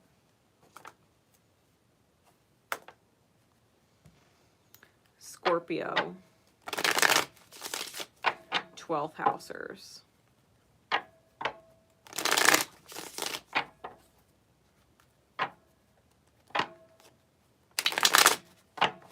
Scorpio, 12th housers, 12th house ruler, 12th house intercepted. Spirit, please. What is the illusion or the fear that needs to be overridden in order for the Scorpio 12th housers to step into their rise so that they don't undo themselves or become out of character, that they would lose what they've been working on, their highest good path, what they've been working towards?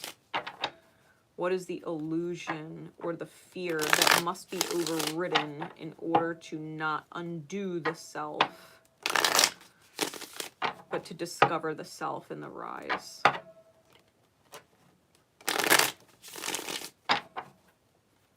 Scorpio, 12th house. Spirit, please.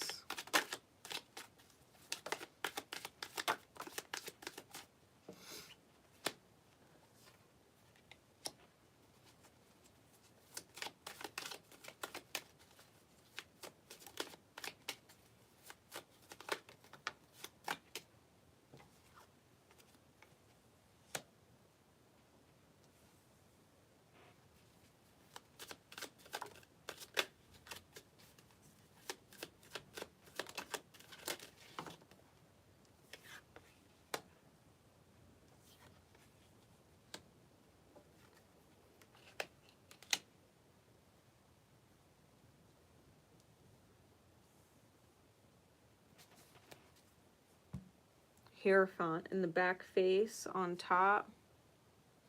Queen of Wands in the back face on bottom. You want your heart's desire, you have to worship your own heart space. Scorpio 12th, you have to worship your own heart space. You have to marry your inner child and listen to your inner child. Your inner child, like, think about the child, right? Think about children. They have no worries. They have no burdens, right? Children are free. Everything that they need is provided for them.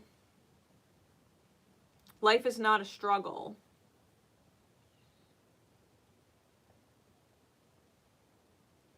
Your inner child holds the key. A child is not stressed out with the burdens of life. If you're stressed out with the burdens of life and you're confused, intuitively, you know this knight in shining armor archetypal energy with the Ace of Cups, you have to be willing to receive it. As the Empress, you have to be willing to receive it. Six of Swords under that. You might have to go get it. You might have to go get it. Temperance in the back face. Alchemize your pride with higher perspective, that you take pride in your perspective, that you're a unicorn, and the truth is you're divinely protected and can slay the fucking snakes and get victories here. Recognize the knight in shining armor archetype when it shows up.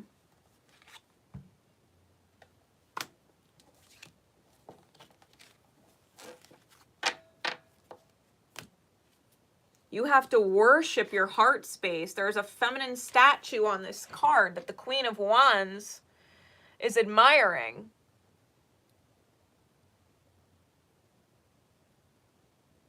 I hope so.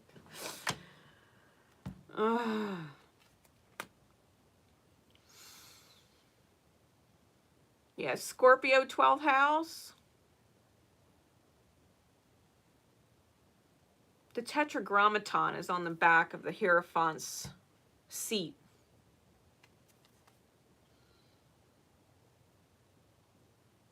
You can't marry the mask.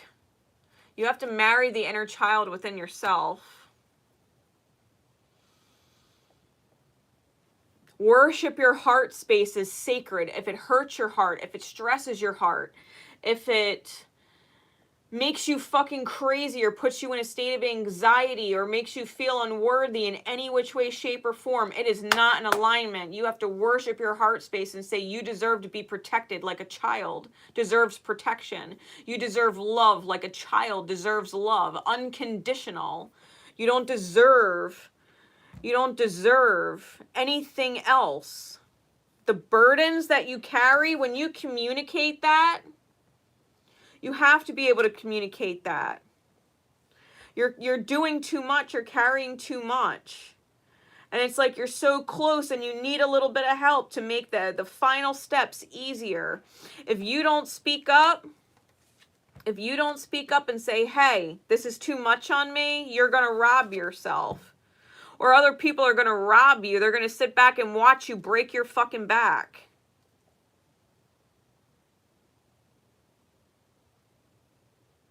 You have to communicate when something is too much on you. You have to be able to communicate that to yourself first and foremost. This is too much. This is stressing me out. This is causing me anxiety. This is causing me to doubt my worth.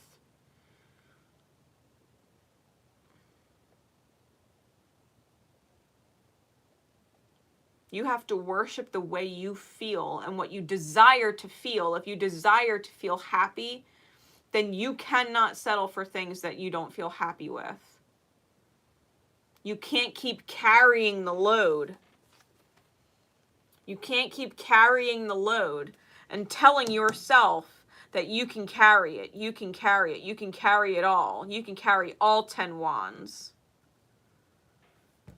You have to unclog your throat.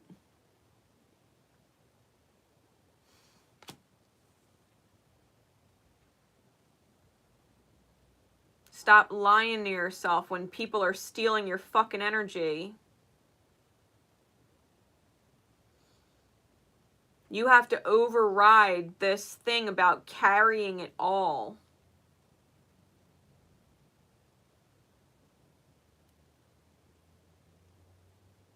Your Four of Wands, you're happily ever after, walking to the sunrise, right? Walking into the dawn, frolicking, dancing into the dawn. You want the Four of Wands? You want the joy, you want the stable partnership, you want the happy marriage? Well, you're going to have to take a leap of faith. You're going to have to end up taking a leap of faith. Scorpio 12th housers.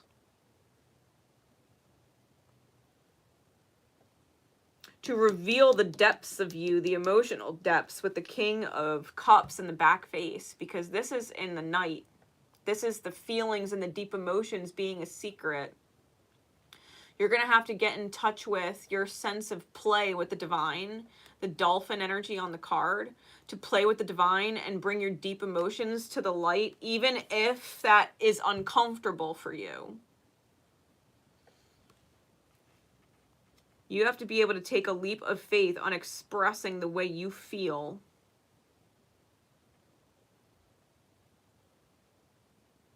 Take a leap of faith on joy and pleasure and pursuit of. To allow yourself to be vulnerable, even if it's difficult. Being super drawn to the volcano more than anything else. It's like allowing yourself to erupt in vulnerability. between you and you, because the Five of Wands is an internal energy, a spiritual energy within the self that's in conflict. You have to be able to recognize the conflict and admit if you're not happy, you're not happy. And if you're burdened, you're burdened. And if you desire to release stress, if you desire to release burden, to release what is essentially the shackles on the self, then you have to be willing to take a leap of faith on a wish.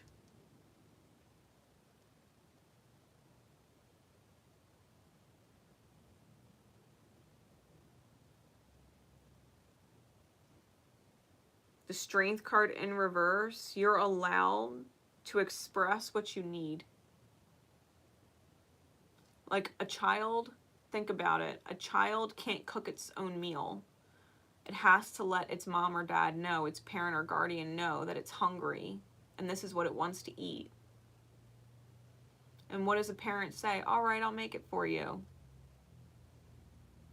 Okay, you want mac and cheese? Okay, I'll make it. Don't worry, just give me a minute, I'll make it.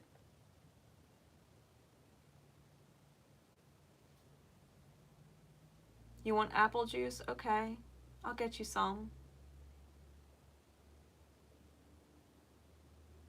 You can't be afraid to express what it is that you want. Between you, and then let the universe give it to you.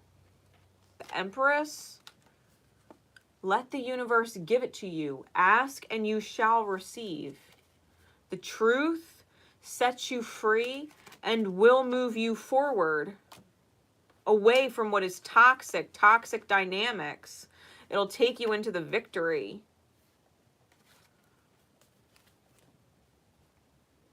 It'll help you close old cycles.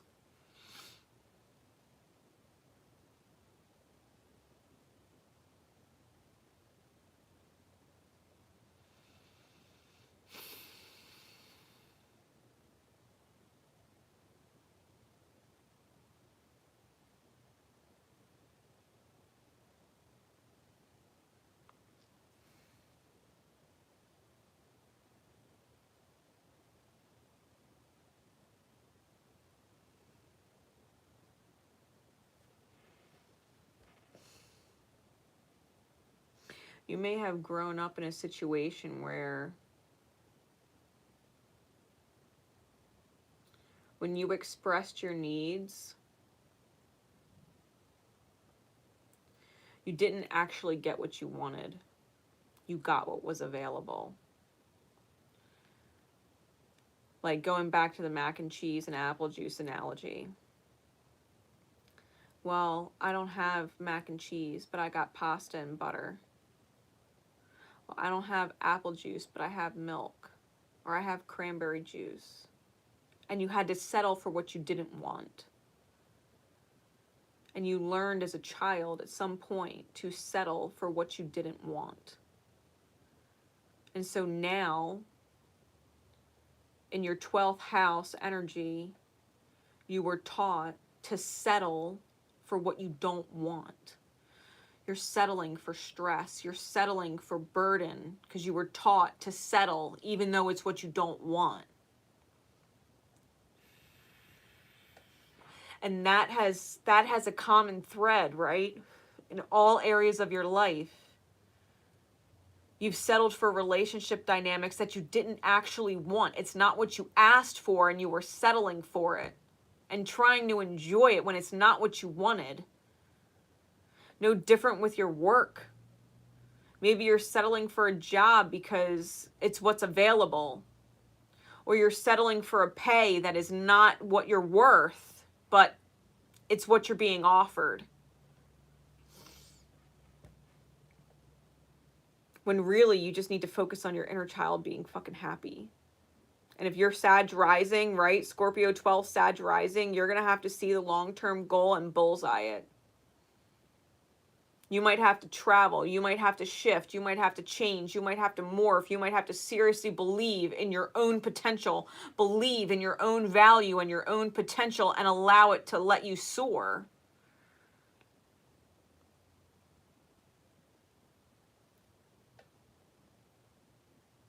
That, yeah, maybe the situation only has buttered noodles, but that don't mean one of your parents' friends ain't going to show up and knock on the door and they just so happen to have mac and cheese. They came home from work and brought it with them because they know you love it, and you manifested mac and cheese because that's what you wanted. You got to be able to trust in the potential of your own energy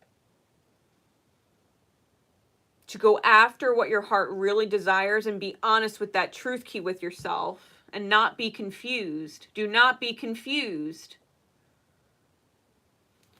If there's all these choices that you don't like, it's because none of them are the right choice for you. There's all these options, all these paths that I can choose, but I don't really like any of them. It's because none of them are your fucking path. The truth, your inner child holds the key. When you're honest with yourself, when you communicate the fact that you are overburdened and overworked and it's clouding your perspective, it's clouding and cramping your life, it is too much on you. When you acknowledge your own truth and say, Spirit, this is what I don't want. This is what I'm settling for right now, and it's not what I want. I'm opening the door for you to bring me what I want. I'm opening the door for you to bring me what I want.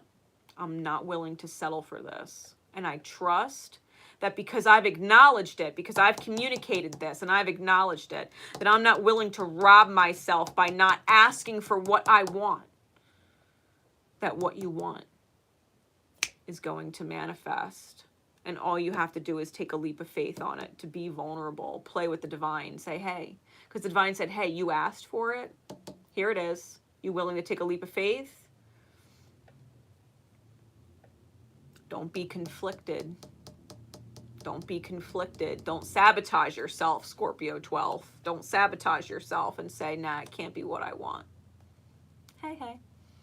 Yeah, don't be willing to say, nah, it can't be what I want. I don't get what I want. I always settle. Like, no, you don't always settle. Not after you ask Spirit for what you really fucking wanted. Your inner child truth key. Your heart space is true desire. Once you communicate that, the universe makes it happen. All you have to do is be willing to take a leap of faith and shoot for it. Sag rising. Shoot for it. Fuck it. Go for it.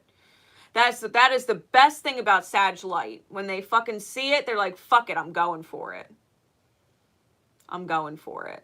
Sag is a daredevil. Sag is a daredevil. They're like, bet. Bet. All right, Spirit, bet. I'm gonna take it, bet. I'm gonna ask for it, you're gonna give it to me, bet, I'll take it. I'll take the leap of faith.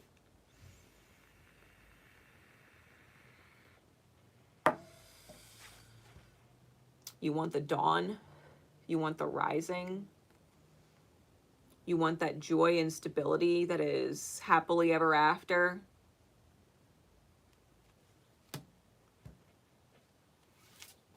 Worship your inner child. Value your heart space. Don't let it ache. Don't let it want. Don't let it settle. Fuck. If you don't want even just any mac and cheese. You don't want Kraft mac and cheese. You want Velveeta mac and cheese. Be specific with Spirit.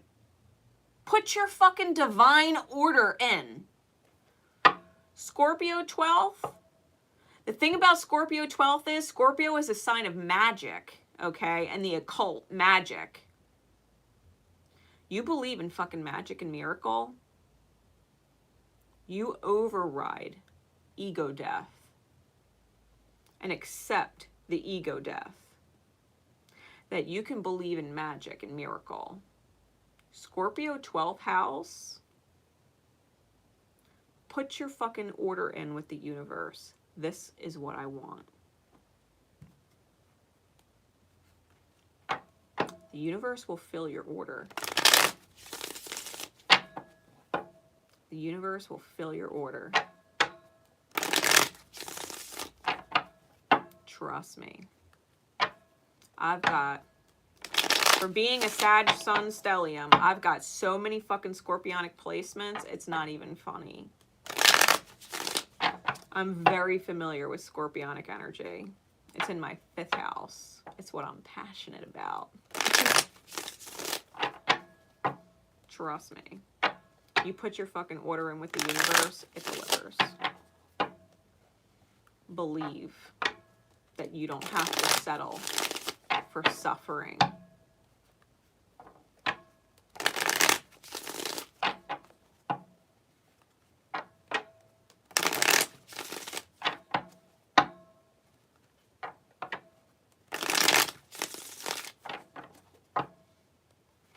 All right.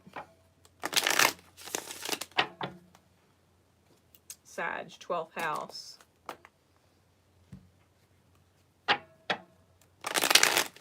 Sag, 12th house, ruler, 12th house, Sag intercepted. Spirit, please. What is the illusion or the fear that needs to be overridden so that they do not undo themselves in their highest good, so that they do not reset on the path of their rising? What is the fear or the illusion for Sag 12th housers that needs to be overridden so that they can truly live their best life in their rising?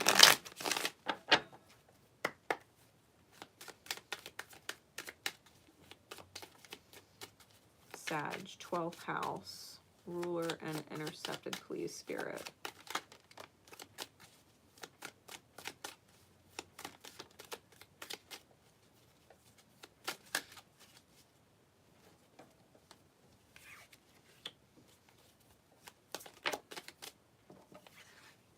Clarities, please.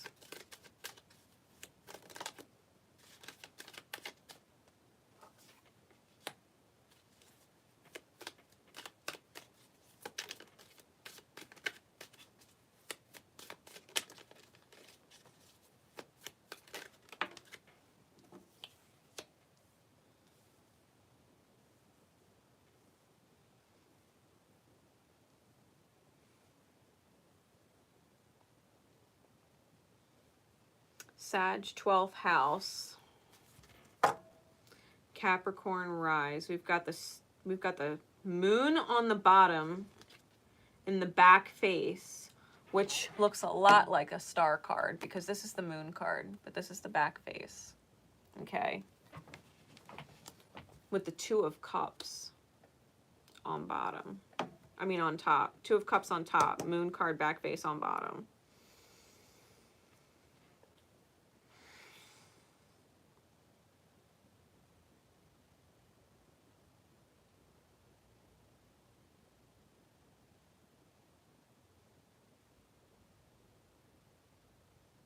You quit on yourself too quickly.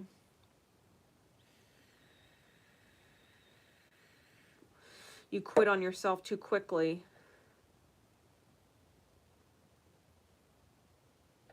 The Page of Swords is frustrated. Okay. And Justice is in reverse. We have the Empress in the back face with the King of Cups in the back face. And the 5 of Wands clarified by the Emperor. You don't believe in your own power. You don't believe that when you shoot for something and you don't quit, that you're going to get it. See, the fact of the matter is, Sag 12th house, you might give something a shot once, and if it doesn't work out, you're done. It didn't work out. Fuck it. Failure is just a first attempt. Failure is just an attempt to fix and correct it, to make it better so that you're more likely to hit the mark.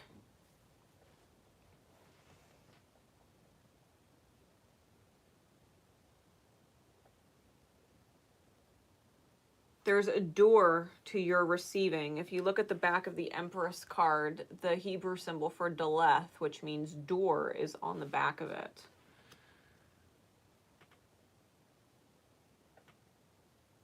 The door is about mastering your emotions and not getting discouraged, not losing the joy or the passion. Because it's like, as soon as you fail, as soon as it doesn't happen the first time, you get discouraged and you lose passion.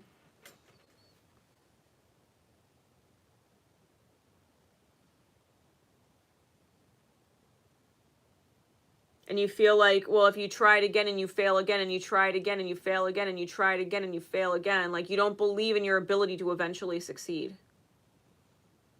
If at first you don't succeed, try again. Like, it's going to have to be your motto, Sag, 12th house.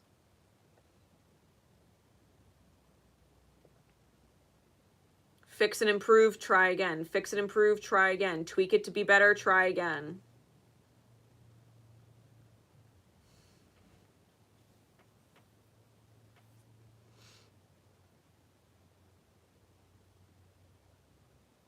The only time you truly fail is when you quit. Because the fact of the matter is, like, let's use a simple analogy. If you were to start building a house and you couldn't build it all in one day, you're like, oh, I couldn't build it all in one day. Fuck it, I quit.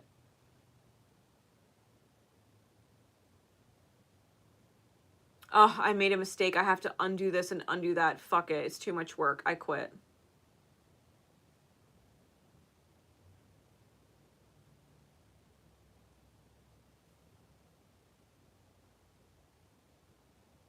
But if you work on the house every day and you don't quit, you make a mistake, all right, I guess I gotta undo it. I have to redo it. All right, fine. I'm gonna keep going. I'm gonna correct my mistake and keep going. Eventually, you work on it every fucking day, you will finish the house. At some point, you'll finish the house. You can't quit. The only way you don't get a finished house is if you quit building it. The only way you don't get the finished house is if you give up on it. It's too much work. It's too hard. No, I made a mistake. I fucked up. I quit.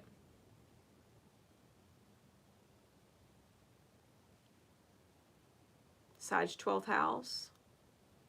You have to be willing to see the long-term goal and allow yourself to take the guided steps that you need to take in order to get there. Sag can see the result that they want, but they can't always see the step-by-steps in order to getting to that point. It's like you're at point A, you want to get to point B, but there's like so many steps between point A and B that you have to take. And you don't know what all the steps are. And that's fine. You follow your GPS and you will get from point A to point B. Your GPS is your inner guidance system. That's spirit guiding you one step at a time. All right, I see the outcome that I want to achieve. And so long as I don't quit on that dream, so long as I don't quit on that vision, because Sag is the visionary. As long as I don't quit on the vision, as long as I don't stop believing in the vision, as long as I keep working towards the vision, I will achieve it. So long as I don't quit on it and decide on a new vision. Because the minute you quit on a vision and decide on a new vision, you're on a new path and you got to start over from point A to a different point B. And you can get so far and quit and decide on another vision, and now you're back at point A looking for another point B, which means you're constantly at point A. And you will never get to point B that way. Don't lose sight of the vision. Hold the goal in mind. Don't lose sight of it. Don't lose belief in it. Don't quit. Don't quit on that vision. And you will continuously be guided in that direction, whether it makes sense or not. You will meet people. You will lose people. You will find people. You will discover parts of yourself. You will get a piece of information here that brings you to this piece of information there, that takes you to this place here, and ultimately results in your vision. Spirit is fucking brilliant. You can't possibly see the million steps, and Spirit would tell you what all the million steps between A and B are, but if it took the time to tell you, it'd be wasting a lot of time. It just needs you to trust. If you have that vision and that's what you want to achieve, Spirit will get you there. Spirit will get you there. You will make divine mistakes because it's going to lead to some improvement you would have never thought of otherwise. You'll experience something that you would have never experienced otherwise, and you'll be grateful that you did. Like detours. Spirit, what you think is a straight path, Spirit might say, I need you to take this detour to get there. And you're like, well, fuck, it's longer. And Spirit's like, yeah, but it's necessary. It's beautiful. You'll be glad that you went on the detour. There's a sight you don't want to miss. Because highways with exits is fucking boring. But when you take this little detour, you get this beautiful experience that you'll be grateful that you had. Instead of just passing by 100 exit signs on a highway, you got to experience something beautiful. And you still got to where you were going. Matter of fact, taking this detour is going to save you like 2 years worth of fucking bumper to bumper traffic where you feel like you're going nowhere. Trust me, you'd rather take this detour and take the scenic route than be in bumper to bumper stuck soul traffic for 2 years or a decade. Trust. Trust the steps you're being guided to take, even if it doesn't make sense. Sag 12th house, your Capricorn rising, you're the CEO of your life. You choose what you want to create. You choose your vision. And when you choose your vision and commit to your vision and building that vision, and it takes time, you'll fucking get it. You'll get it.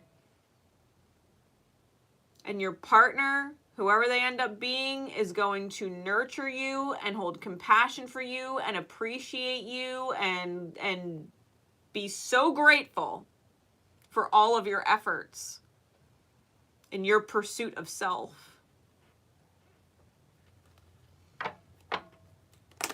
You become a powerhouse. Sag 12th housers, you have the potential to be a fucking powerhouse. Do not quit. Do not quit on what you want for yourself and in your life.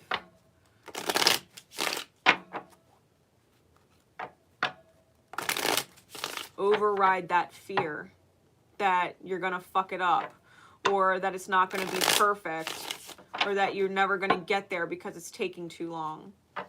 The shadow of Sag can be impatient. Learn to override impatience. Learn to override impatience.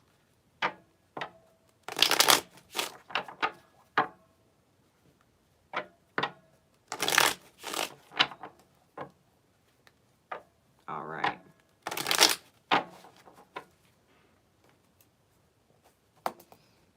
Capricorn, 12th house. Capricorn is the ruler of the 12th and intercepted in the 12th.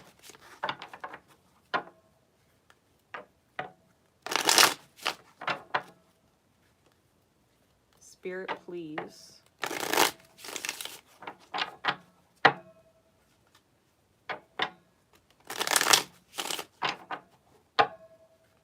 What is the illusion or the fear that needs to be overridden so that Capricorn 12thers can get into their rising energy, that they would not undo their highest self with their illusions and fear? What needs to be overridden for Capricorn 12th housers?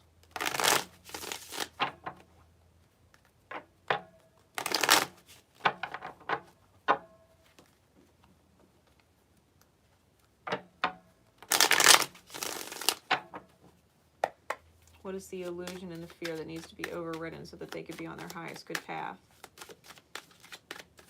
Not lose their highest good self and be out of their highest character.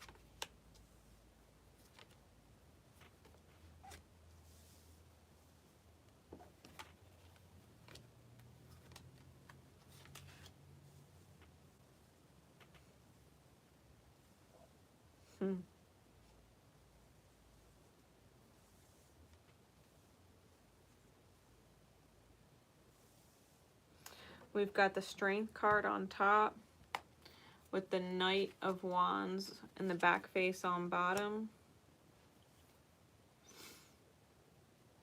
Fool, Eight of Swords, Queen of Wands in reverse. Judgment, Justice, Page of Coins, back face, Five of Cups. Chariot, back face, Three of Wands, Eight of Wands, Three of Swords, back face, and the Hermit, back face.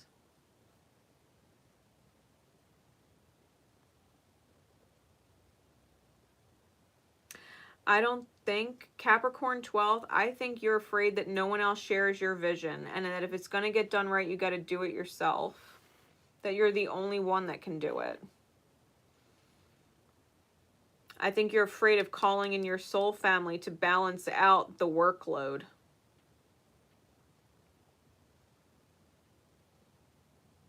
Soul family is in alignment with you, in alignment with the same goals and dreams, that you can delegate and divvy out tasks or roles, that you wouldn't have to do it all yourself. When you are in alignment with the wrong people, yeah, it doesn't get done right. But when you and others share the same goal, the same vision, you can get out of the woods and move forward. You don't have to deal with the heartbreak. You can find the truth behind the storm. You realize that you're not alone, and that it's not nearly as dark as you thought it was going to be. Your intuition knows who you can and can't trust with a task. Because when someone tries to take your vision and make it their own or change it completely, you know they're not in alignment for you. They're not on the soul team in alignment with the same goal and dream. You don't give them the task because they're going to change the result. They have a different vision than you. But if you can listen to your intuitive pings, when the universe kind of gives you those aha moments, when something strikes you as in alignment or something strikes you as out of alignment, and trust yourself.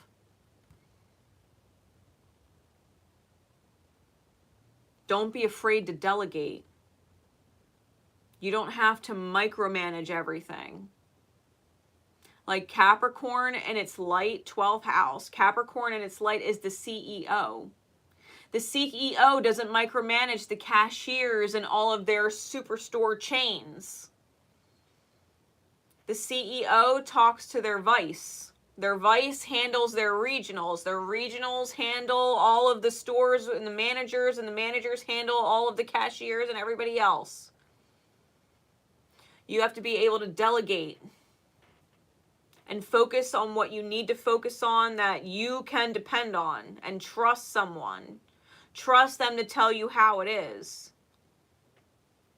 Trust that if that person's no longer in alignment and they're trying to make CEO calls and they're trying to overstep you, they got to go. They're fired. You're no longer my right-hand man. You didn't respect the fact that this is the dream, this is the goal, this is the vision, and that I'm calling the ultimate shots on what that looks like.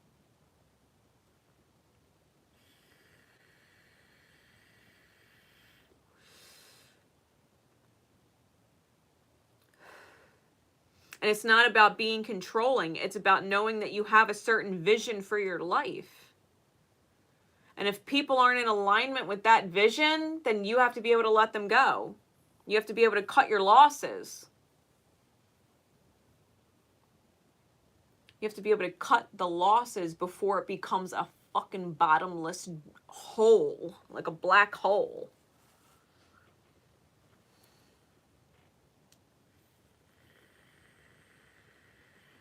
You got to be able to trust your intuition. Capricorn 12th, the polarity is Cancer, right? Cancer is highly intuitive. You have to trust your intuition if you're going to call shots. You can't wait until you see proof that someone's betraying you. You have to trust your intuition that someone's betraying you and redelegate the tasks. Reconsider what position you've given them in the company of your life, how important you made them. You have to listen to your intuition. Because if you feel like someone's doing something behind your back, it's because they are. If you feel like someone's being underhanded and taking your energy from you, they are. You don't need proof of that. It's like having a feeling that someone is cheating on you, but you have no proof, and so you stay. Only to find out XYZ time later that they were cheating on you the whole time, and you fucking knew it. You just didn't have proof. And if you trusted your intuition, you would have saved yourself all that fucking time you spent sticking around and investing in them when they were being a fucking cheat. Trust yourself. Capricorn 12th, trust your fucking intuition. You do not need proof. You need a vision of what you want to create. And people are either going to be in alignment with that vision or they're not. And you got to trust yourself. You got to trust yourself to be able to discern. If something's off and you feel it, it's because something's off. It's because something's off. And you have to be able to speak up and say some shit. Even if it hurts. Even if the loss sucks. Because what's in this fallen cup is a goddamn scorpion. Scorpions, you don't want to drink a cup with a scorpion in it. It'll fucking sting you right in your fucking mouth.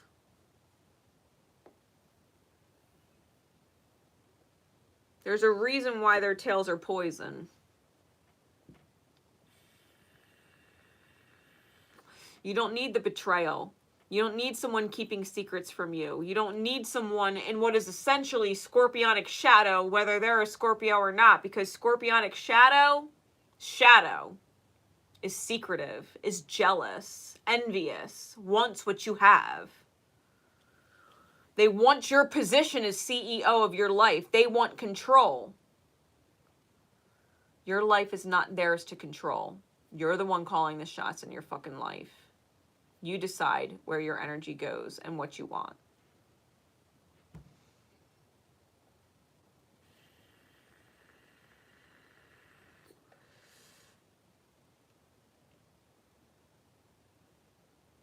You don't need to get sick. Your life doesn't need to lose its vitality. Your business, right, metaphorically, doesn't need to suffer because you were drinking someone's poison and believing someone's poison when intuitively you knew they were fucking poisoning you the whole time.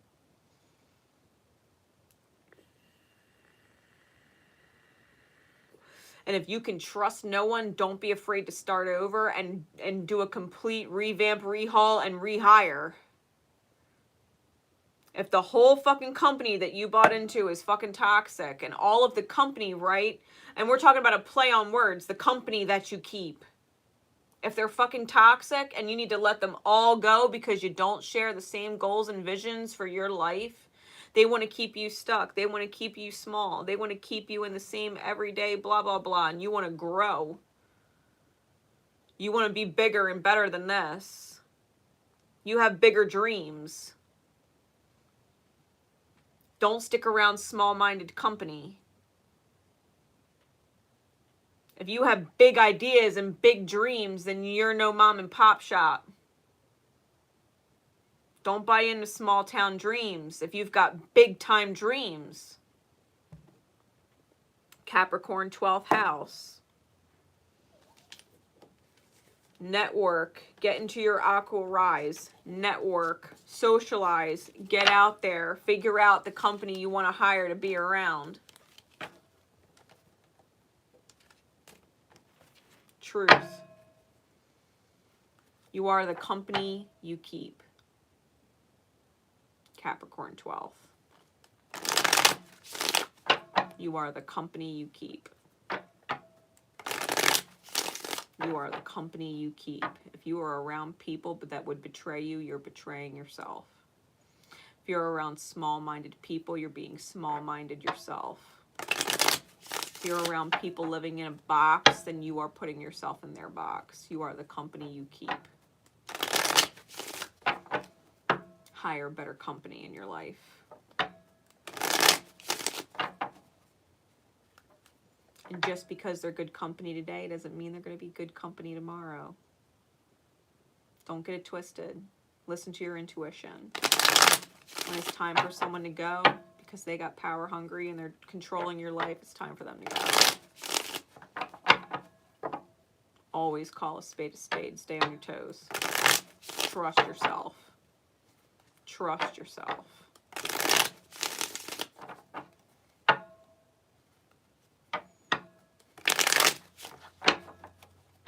All right, Aqua 12th housers.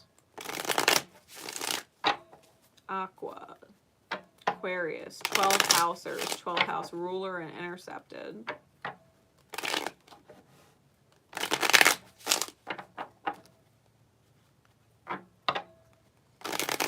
What is the illusion or the fear that needs to be overridden so that the Aqua 12th housers do not self-undo? That they do not ruin their alignment into their rising. What is the illusion or fear for Aqua 12th house?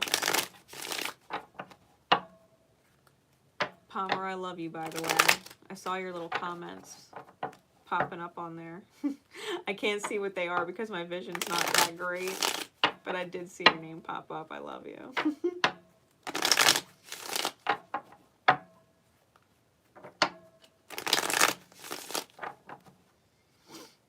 All right, Aqua 12th house. What is the fear and the illusion that needs to be overridden so that they could stay on their highest good path, please, Spirit?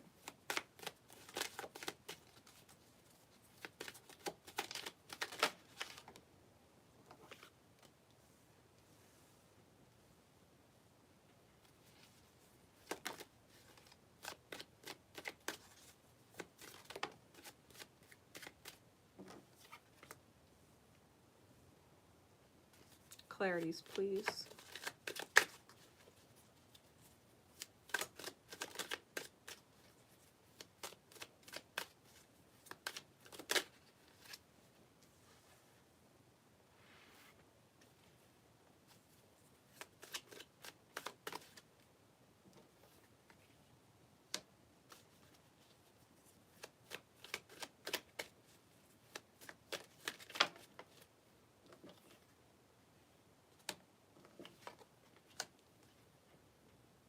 Two of Wands on top, Page of Swords on the bottom.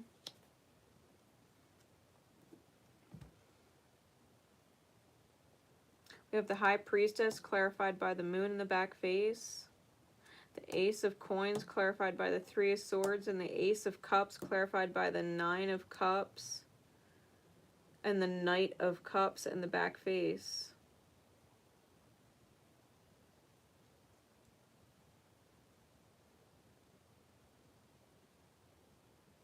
You don't believe people when they tell you that they love you. You think that naturally, beautifully flowing beginnings are heartbreak waiting to happen. Disappointment waiting to happen. Sorrow and pain waiting to happen. Like, intuitively, you know you are manifesting what is allowing your inner child to heal. And you're afraid. You're afraid that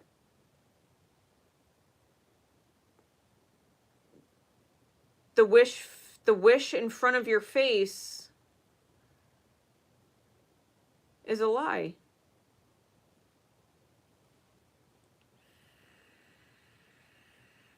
You don't believe it when you see it.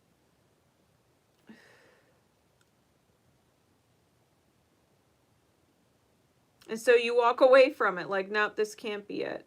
It's too easy. This can't be the wish. It's too easy. It must be a trap.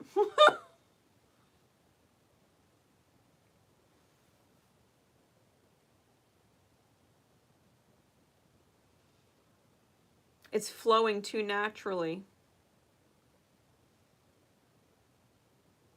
It's too good to be true. It's too good to be true. It's too good to be true. And so you walk away from it, but it's not. It's not too good to be true. It's like dead. It's dead set true.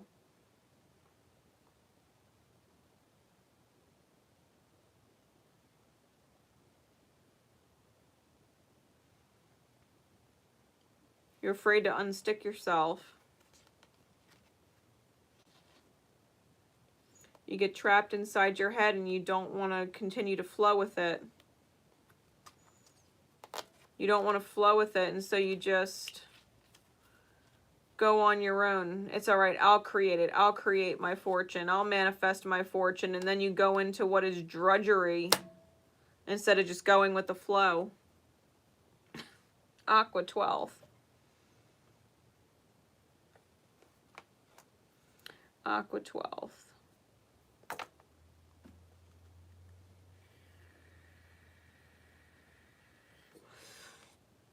Why do you think you have to work hard to get the dream?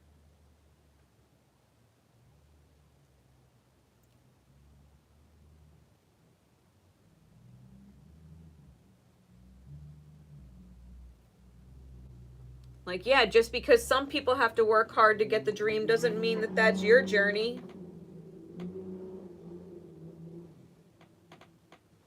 Just because some people have to, you know, take steps and do things to manifest whatever, and they got to work at it and work hard, like, doesn't mean that that's your journey.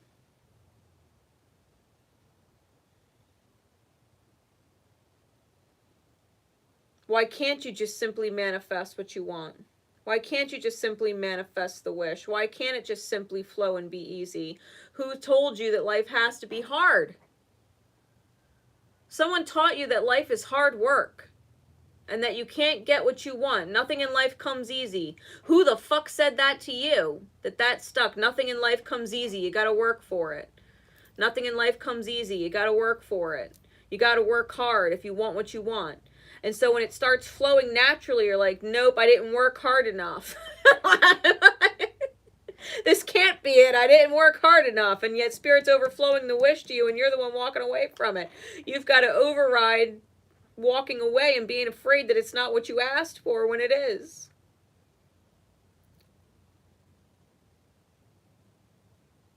Like, don't be indecisive. Be in alignment with the fact that you are, like Pisces rising, that source is within you.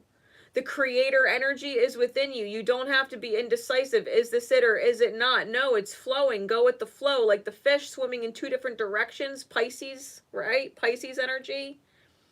The fish don't go anywhere because they're going in opposite directions. But if the fish just went with the flow, they wouldn't even be met with any resistance trying to swim upstream. They'd get exactly to wherever they were meant to go.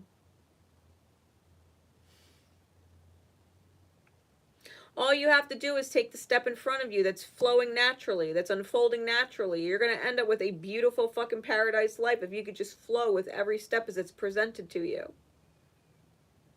Not be indecisive and not second guess yourself. Like, go with the flow. Follow your feel goods. This is easy. Following your feel goods is easy. If it's not a fuck yeah, it's a fuck no. Not today, not now.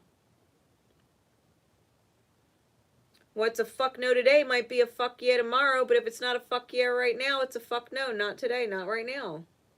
You got to follow your feel goods. Let life be easy. Let it unfold easily. You shouldn't be struggling. If you're being met with resistance, stop what you're doing and redirect into flow. I'm just going to go with the flow.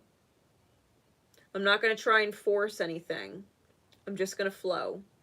Whatever's meant to be will be. Like, let it be your motto. What's meant to be will be. I'm just going to go with the flow. If I'm being met with resistance and it's become hard or difficult, I'm going to pause and allow myself to redirect with the flow. You have to override the idea that you have to work hard to get what you want.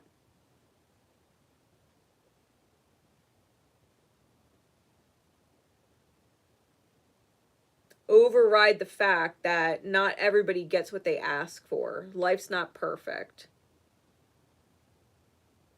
You don't always get to live the life you want. Well, for Aqua 12 Housers, yes, you do get to live the life you want, and it flows naturally and easily. It flows naturally and easily. Life is not hard. Life is not hard.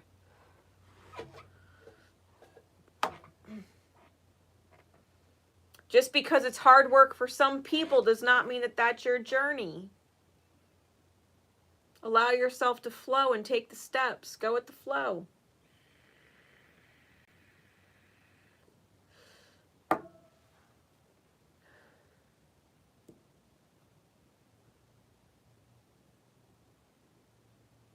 You're the one that teaches your family line that you're not always meant to work hard. Sometimes your dreams just come true when you follow your feel-goods and stay in alignment. If it doesn't feel good, don't do it. No, I don't feel like doing that. No, I don't want to do that. Something's off about it. I'm not guided to do it. It's not a fuck yeah, so no. Like, it's great you want me to come out tonight, but I don't know. If I make it there, I make it there. And if I don't, I don't. If it's not a fuck yeah, then I'm sorry. Not today, not now. Maybe another day. Do as you're guided. Maybe you would have went and some person shows up that's fucking annoying and it ruins your night and you would have just rather stayed home. If it wasn't a fuck yeah and you forced yourself to go, well, lesson learned. Don't force yourself to go next time. Next time someone asks you to go out, like as an example, next time someone asks you to go out and it's like, all right, yeah, definitely, I'll be there. All right, then you be there. If for whatever reason something comes up and you can't be there, then something came up and you can't be there and you got to go with the flow and trust that you weren't meant to be there for a reason. You were meant to flow with whatever you were flowing with for a reason. Even if you don't know what the reason is yet.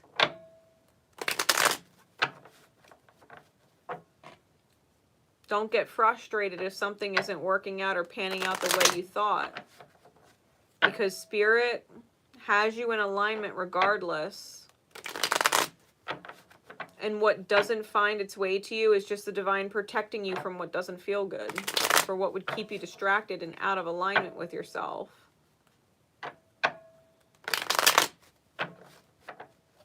Pisces rising, you got to listen to your intuition.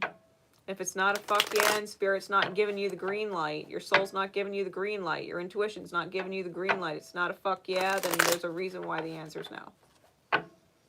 Not today, not now. There's a reason why you're being met with resistance and it's become a struggle or hard and you're being, and to get to whatever it is that you want, it's like, okay, I'm going to stop. If I'm being met with resistance, it's not working out, I'm trying way too fucking hard to make this happen, it's not meant to happen. If it's meant to happen, it'll happen another way. But the way I'm going about it is too hard. I'm being met with resistance. There has to be an easier way. And then go with the flow. Be open to whatever Spirit suggests to you and listen to your intuition.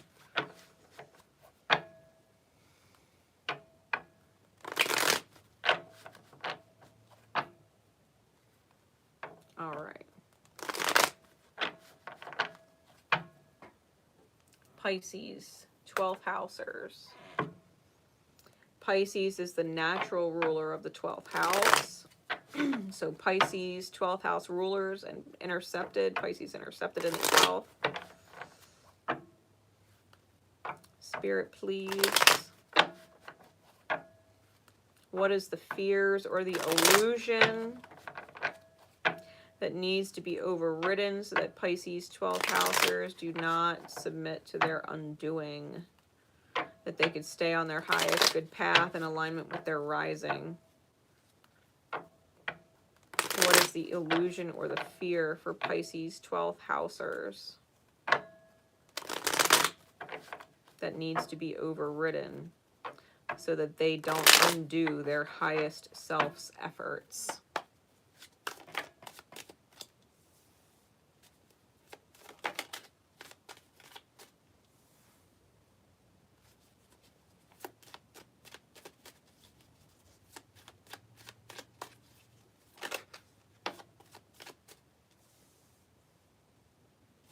Clarities, please.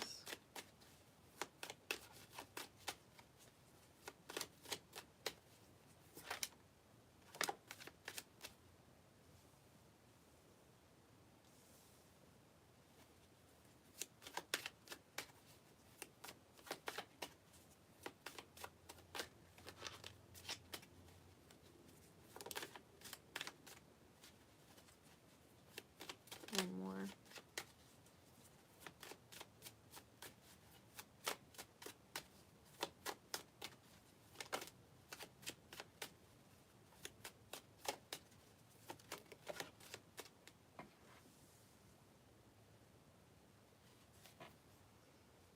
Ace of Coins front face on top, Seven of Cups on bottom.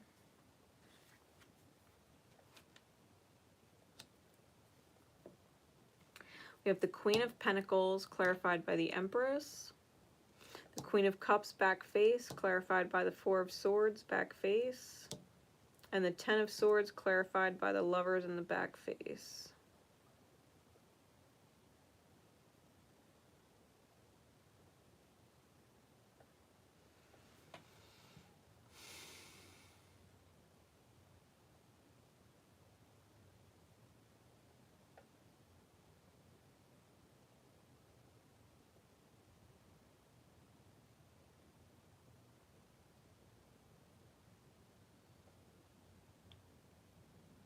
All right, so Pisces 12th house, you get confused when things seem to be flowing very naturally and growing very naturally. You get confused because everything that you desire that manifests, everything you want,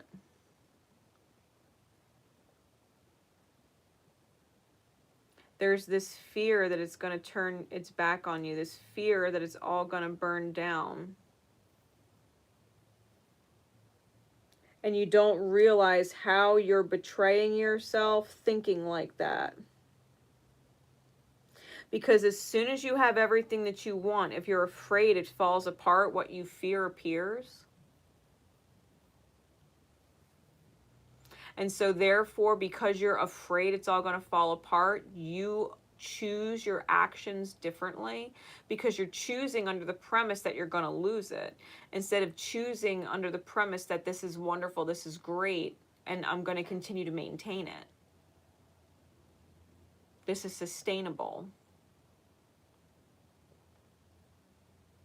As soon as you manifest everything, it's like you're waiting for the rug to get pulled out from under you. And so you start taking self-protective actions that are really self-sabotaging.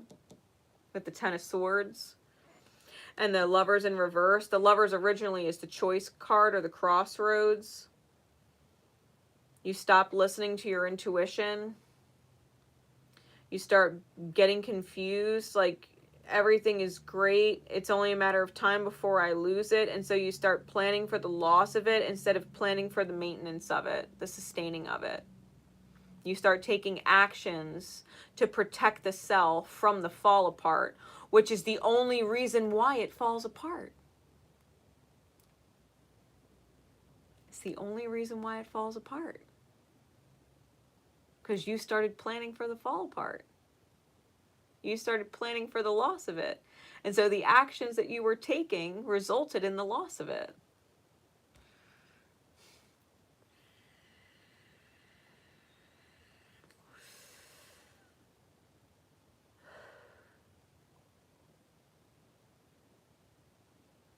When everything is flowing naturally, you get confused. It's too easy. This soulmate is wonderful. This partner is wonderful. And then you face these childhood wounds and you start to close your eyes to what's in front of you that you manifested, that you desired. And you start to make it harder than it really is in your own mind.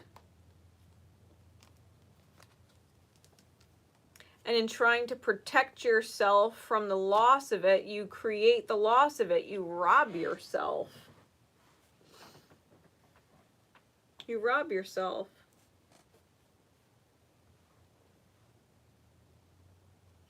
For example, maybe you and your partner move in together, right? And it's your first place with your partner and the house needs things. And maybe your partner's buying things for the house. They're buying, new towels, and they're buying, little furniture here and there to make the house a home, and you're afraid that it's going to fall apart. And so you choose not to invest. Well, you don't want to buy it because if it falls apart, then you're going to be stuck with it, and you don't want to lose that money. You don't want to buy a dining room set, or you don't want to buy a bedroom set because, it's a lot of money, and if the relationship ends, well, then you're going to be stuck with all this stuff that you don't need, and you would have wasted all that money. And so therefore you don't buy those things. Because what if it falls apart? If it falls apart, I'll regret buying it. But because you're not investing in anything, you're not making the house a home with you and your partner's doing all that work, you're not investing in the partnership, you're not investing in the home. The partner starts to be resentful that they're the only one making the house a home. They're the only one investing in the environment that you share with them.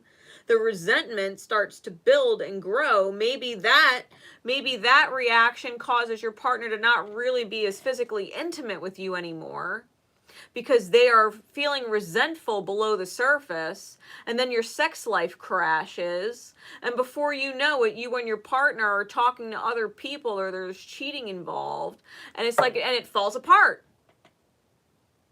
And over time it fell apart. Why? Because you were taking actions or inactions, are both actions. You were taking actions that were planning for the fall apart.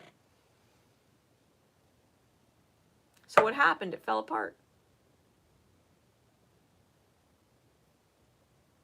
Instead of just going with the flow, this is what I wanted, this is what I have, I'm going to keep investing in it, I'm going to keep receiving the beauty of it. Instead, you turn your back on it and let it burn.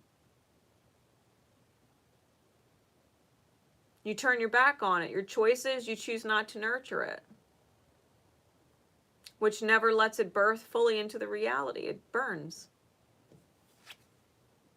It burns.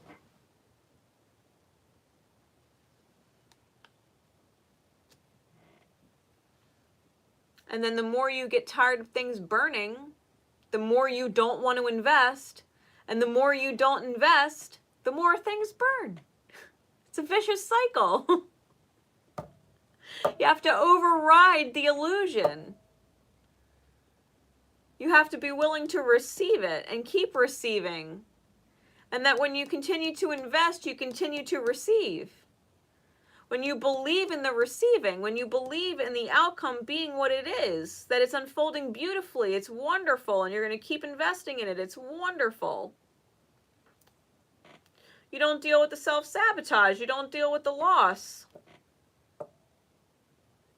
When you focus on the loss, you manifest the loss. Pisces 12th house is Aries rising. You have to be able to take control and take the lead in creating harmony. Libra 7th house. Pisces 12th house, you have to be able to take the lead on creating harmony in partnerships. You have to be able to be the balance. Your partner can't and be the only one investing from a place of I want long term. I see long term. I see happily ever after, and I'm investing because I believe in happily ever after. Only for you to not be believing in happily ever after and believing in the downfall and manifest the downfall.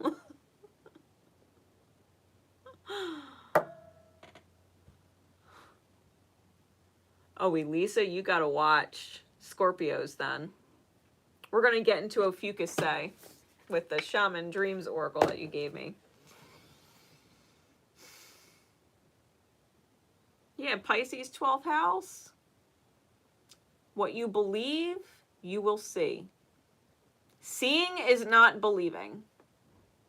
Because if you believe that it's all going to fall apart and you can't see that what your partner is doing is believing in it, that you can't, is believing in whatever it is, if you can't see it, because you don't believe it, you're believing it's going to fall apart, that you're not seeing that your partner is acting in a way that is sustaining for the long term. If you don't believe that it could last forever, you're not going to see that your partner is in alignment with forever. You have to believe it to see it. Seeing it is not believing it.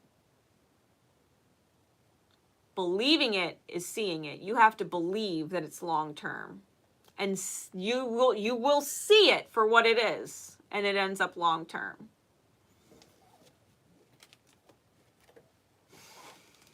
You can't be indecisive, Piscean shadow. You have to be able to go with the flow. And if the flow is beautiful, believe in the beautiful and continue to manifest beautiful. Don't believe in the fall apart. Or you will definitely manifest the fall apart. Your actions will shift. Believe, and you will see what you believe in.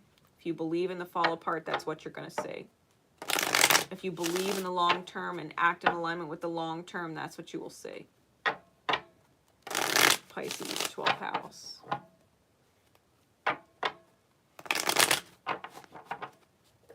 All right. Ophichus Say, advice. Advice for dealing with the 12th house.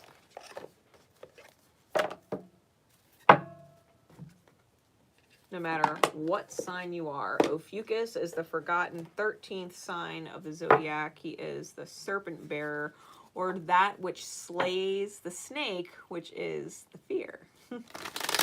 That which slays the fear, which slays the poison. So what advice would Ophichus give you in tackling 12th houses and overriding fears? What guidance, what overall guidance, no matter what 12th house you are, can Ophichus give you to help you override the shadows of the 12th so that you can maintain your rise?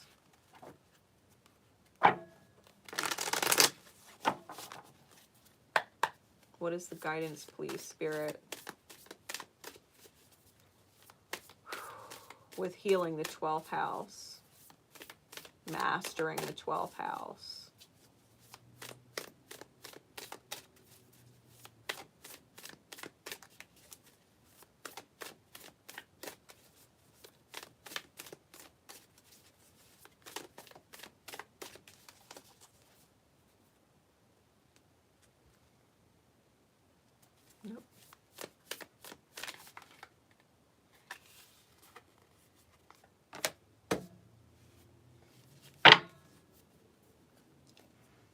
Drifter.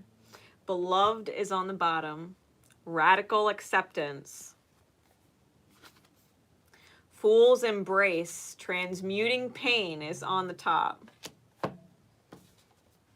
2 and 22. I shit you not. 222. This is co-creation energy with the universe. Balancing. And Drifter, experiencing life as it comes. Look at these cards.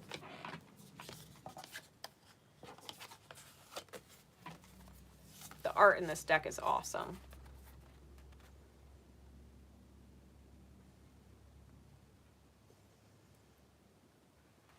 All right.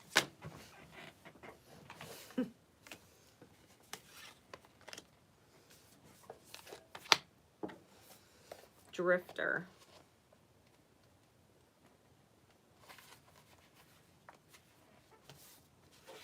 Best advice, right? Best advice on overcoming 12th house shadows. What lights you up? Experiencing life as it comes. Seeking the essence, but not knowing the form. The Drifter invites you to step out of your to-do list and your ordinary routine, to feel the breeze against your skin, calling you to follow the wind and explore life's opportunities. When the Drifter appears, it's a sign that it's time to cut the mooring lines holding you to the dock. It's not important to know the destination before you set sail. It will become clear as you leave the port. Do not wait for a map, as there are none to where you are destined to go. But be sure that you do have a compass to keep you true.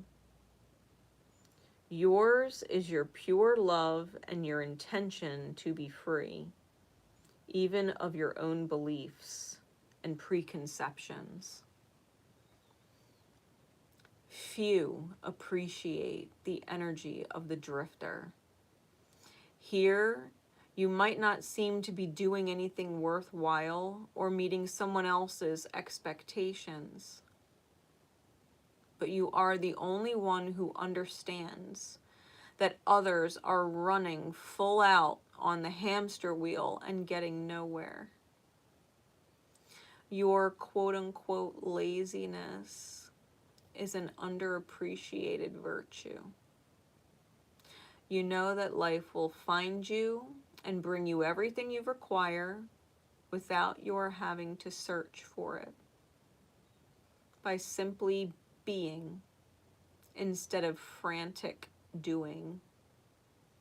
Even as you let your mind wander, releasing it to go on daily walkabout, call it back home regularly to deliver news from the cosmos. The drifter helps you find what you are looking for, even when you didn't think you were seeking anything.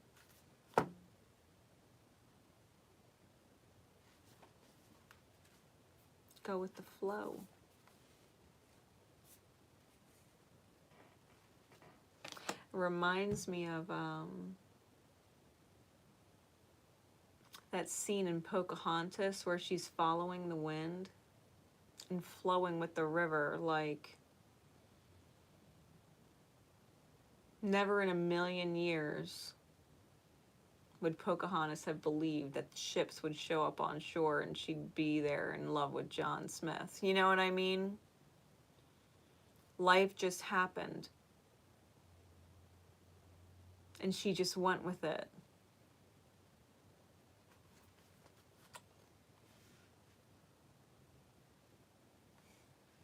Allow yourself to drift in the flow of life. It's not always about what we're trying to create in our egoic mind, but what our soul intended to create.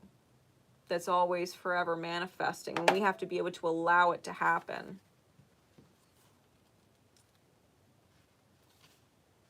Beloved, radical acceptance. The object of affection, radical acceptance, and loving what is. When the beloved appears, it requires 100% of your heart, body, and soul. Don't try to squeeze the beloved into your schedule. Drop the busyness and receive the one you have been waiting for. Know that this card comes as a mirror to show you the divine within and invite your radical acceptance of everything you consider beautiful or ugly into your being. The beloved may not be a person at all. It might be a business venture, a project, an adventure, calling for your full attention. Love it. Let it light you up and give it your all. Surrender to this truth and know that you are gaining a passport to bliss, even when it feels that you are being consumed by the fire of the beloved. Do not hold back or be afraid, for you will emerge transformed. Surrender is the key. Allow yourself to be loved. Usher the harsh critic out the door and shut your eyes and ears to the judgments of others who have not been ignited by the divine blaze consuming you, for they will only attempt to douse your fire and leave you choking on the smoke. Be careful you are not seduced by false promises or falling prey to your extraordinary ability to sabotage your dreams and desires. Sink with the sink into your heart and trust your sense of what is true, and you will know what to do. The true beloved is never false. Every gift proffered is valuable. Recognize the many faces of the beloved and welcome them into your heart. You will be so glad you did. When you are lit up in your soul in radical acceptance, that you understand that you are allowed to be loved by life and loved by the experience and loved by the divine, that you are willing to be loved, that you are willing to drift with the divine and surrender to the divine because you are willing to be loved by the divine. This is how you tackle the 12th house. Allow yourself to drift in surrender, knowing that you are meant to be loved by the experience of life, that life is not meant to be hard, it's not meant to be a struggle, it's not meant to be a burden. It's meant to be enjoyable. It's meant to flow. It's meant to be embraced.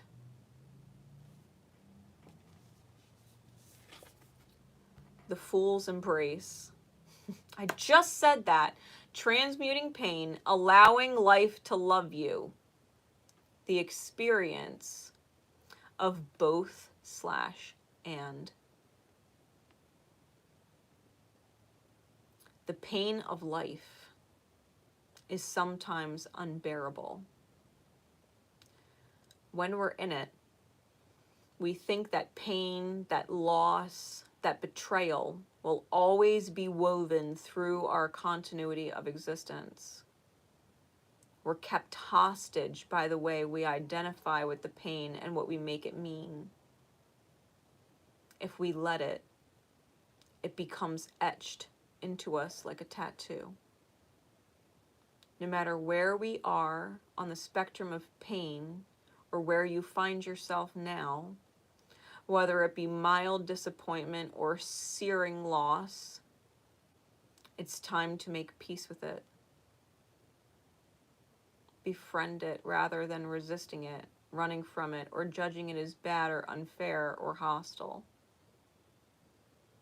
Can you see the gift that is here? Surrender to the Fool's Embrace, allowing the truth to envelop you in love and compassion.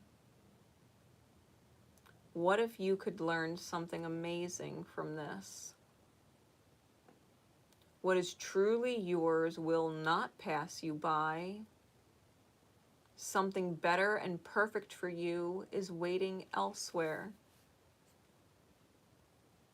If you could come to terms with the liberation and freedom inherent in loss, your broken heart might open you up to a greater sense of humanity and compassion.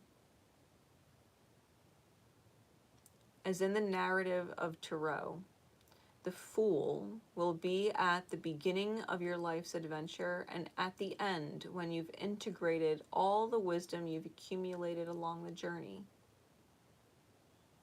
He will never let you down or lie to you.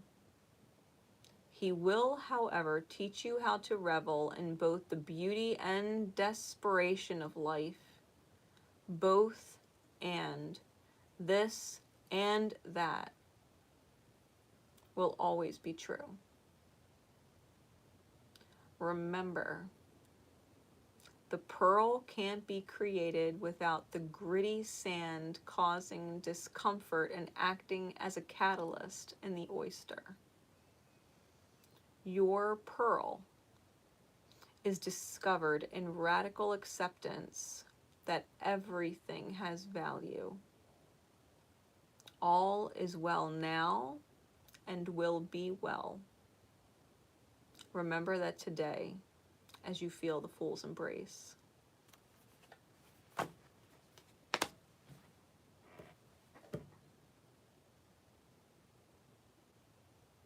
Every loss, there is something beautiful in it. If we focus on the loss, we feel the loss. But if we focus on the gratitude, we appreciate what we've gained.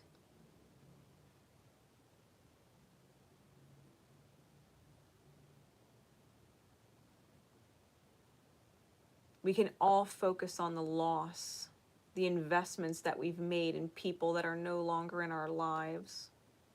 Or we can focus on what we've gained from the experience. Maybe you learned not to give to people that give you red flags. Something's not fair, something's not right, something's off. I deserve better than this. You learn that when you feel that way, to stop giving, because ultimately it results in loss and pain.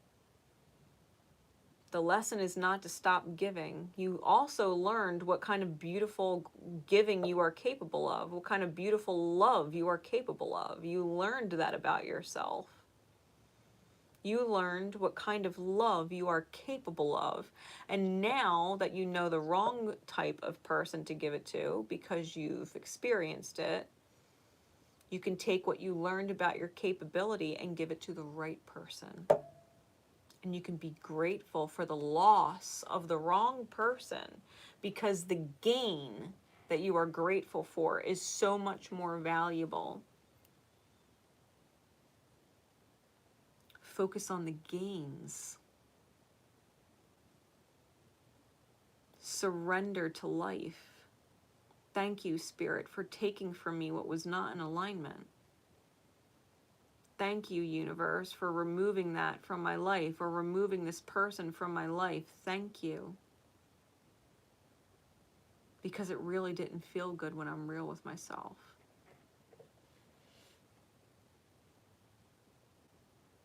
Thank you for taking it from me. I'm open to receiving what feels good now. Thank you for freeing me to it. I surrender to the better. I surrender. I surrender, Spirit. I surrender. I am willing to receive better.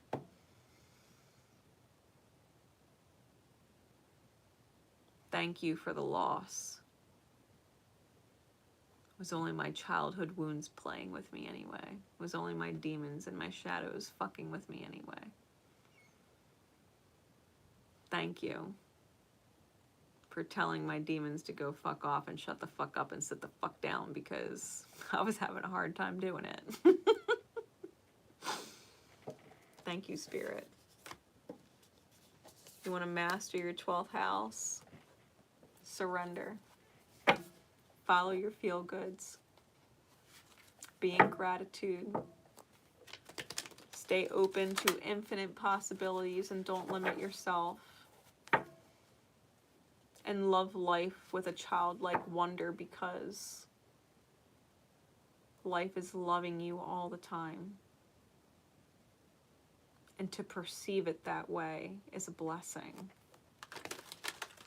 That life is loving you all the time. That Spirit is loving you all the time. And you have so much to be grateful for. To perceive it that way is a blessing. To perceive it that way, there's no pain there. There's no pain there. You know, there is a reason why my table cover says gratis aeternum, which is the Latin word for eternally grateful.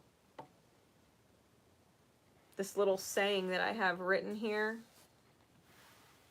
I designed this myself, by the way. It says, Spirit, I know the power I hold within me is great. And for this reason, the only intention I will ever truly hold is for the highest good of all. This is my promise as a keeper of intentions, for with all my power I believe in love and the healing of all souls, and so it is.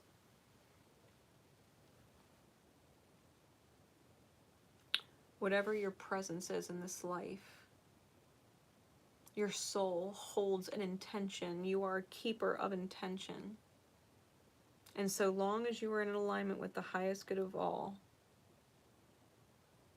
and promise to believe in love and the healing of all souls, that you will surrender to eternal gratitude, that you surrender to eternal gratitude.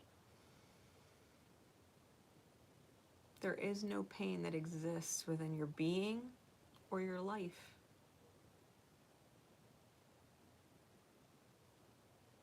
Surrender.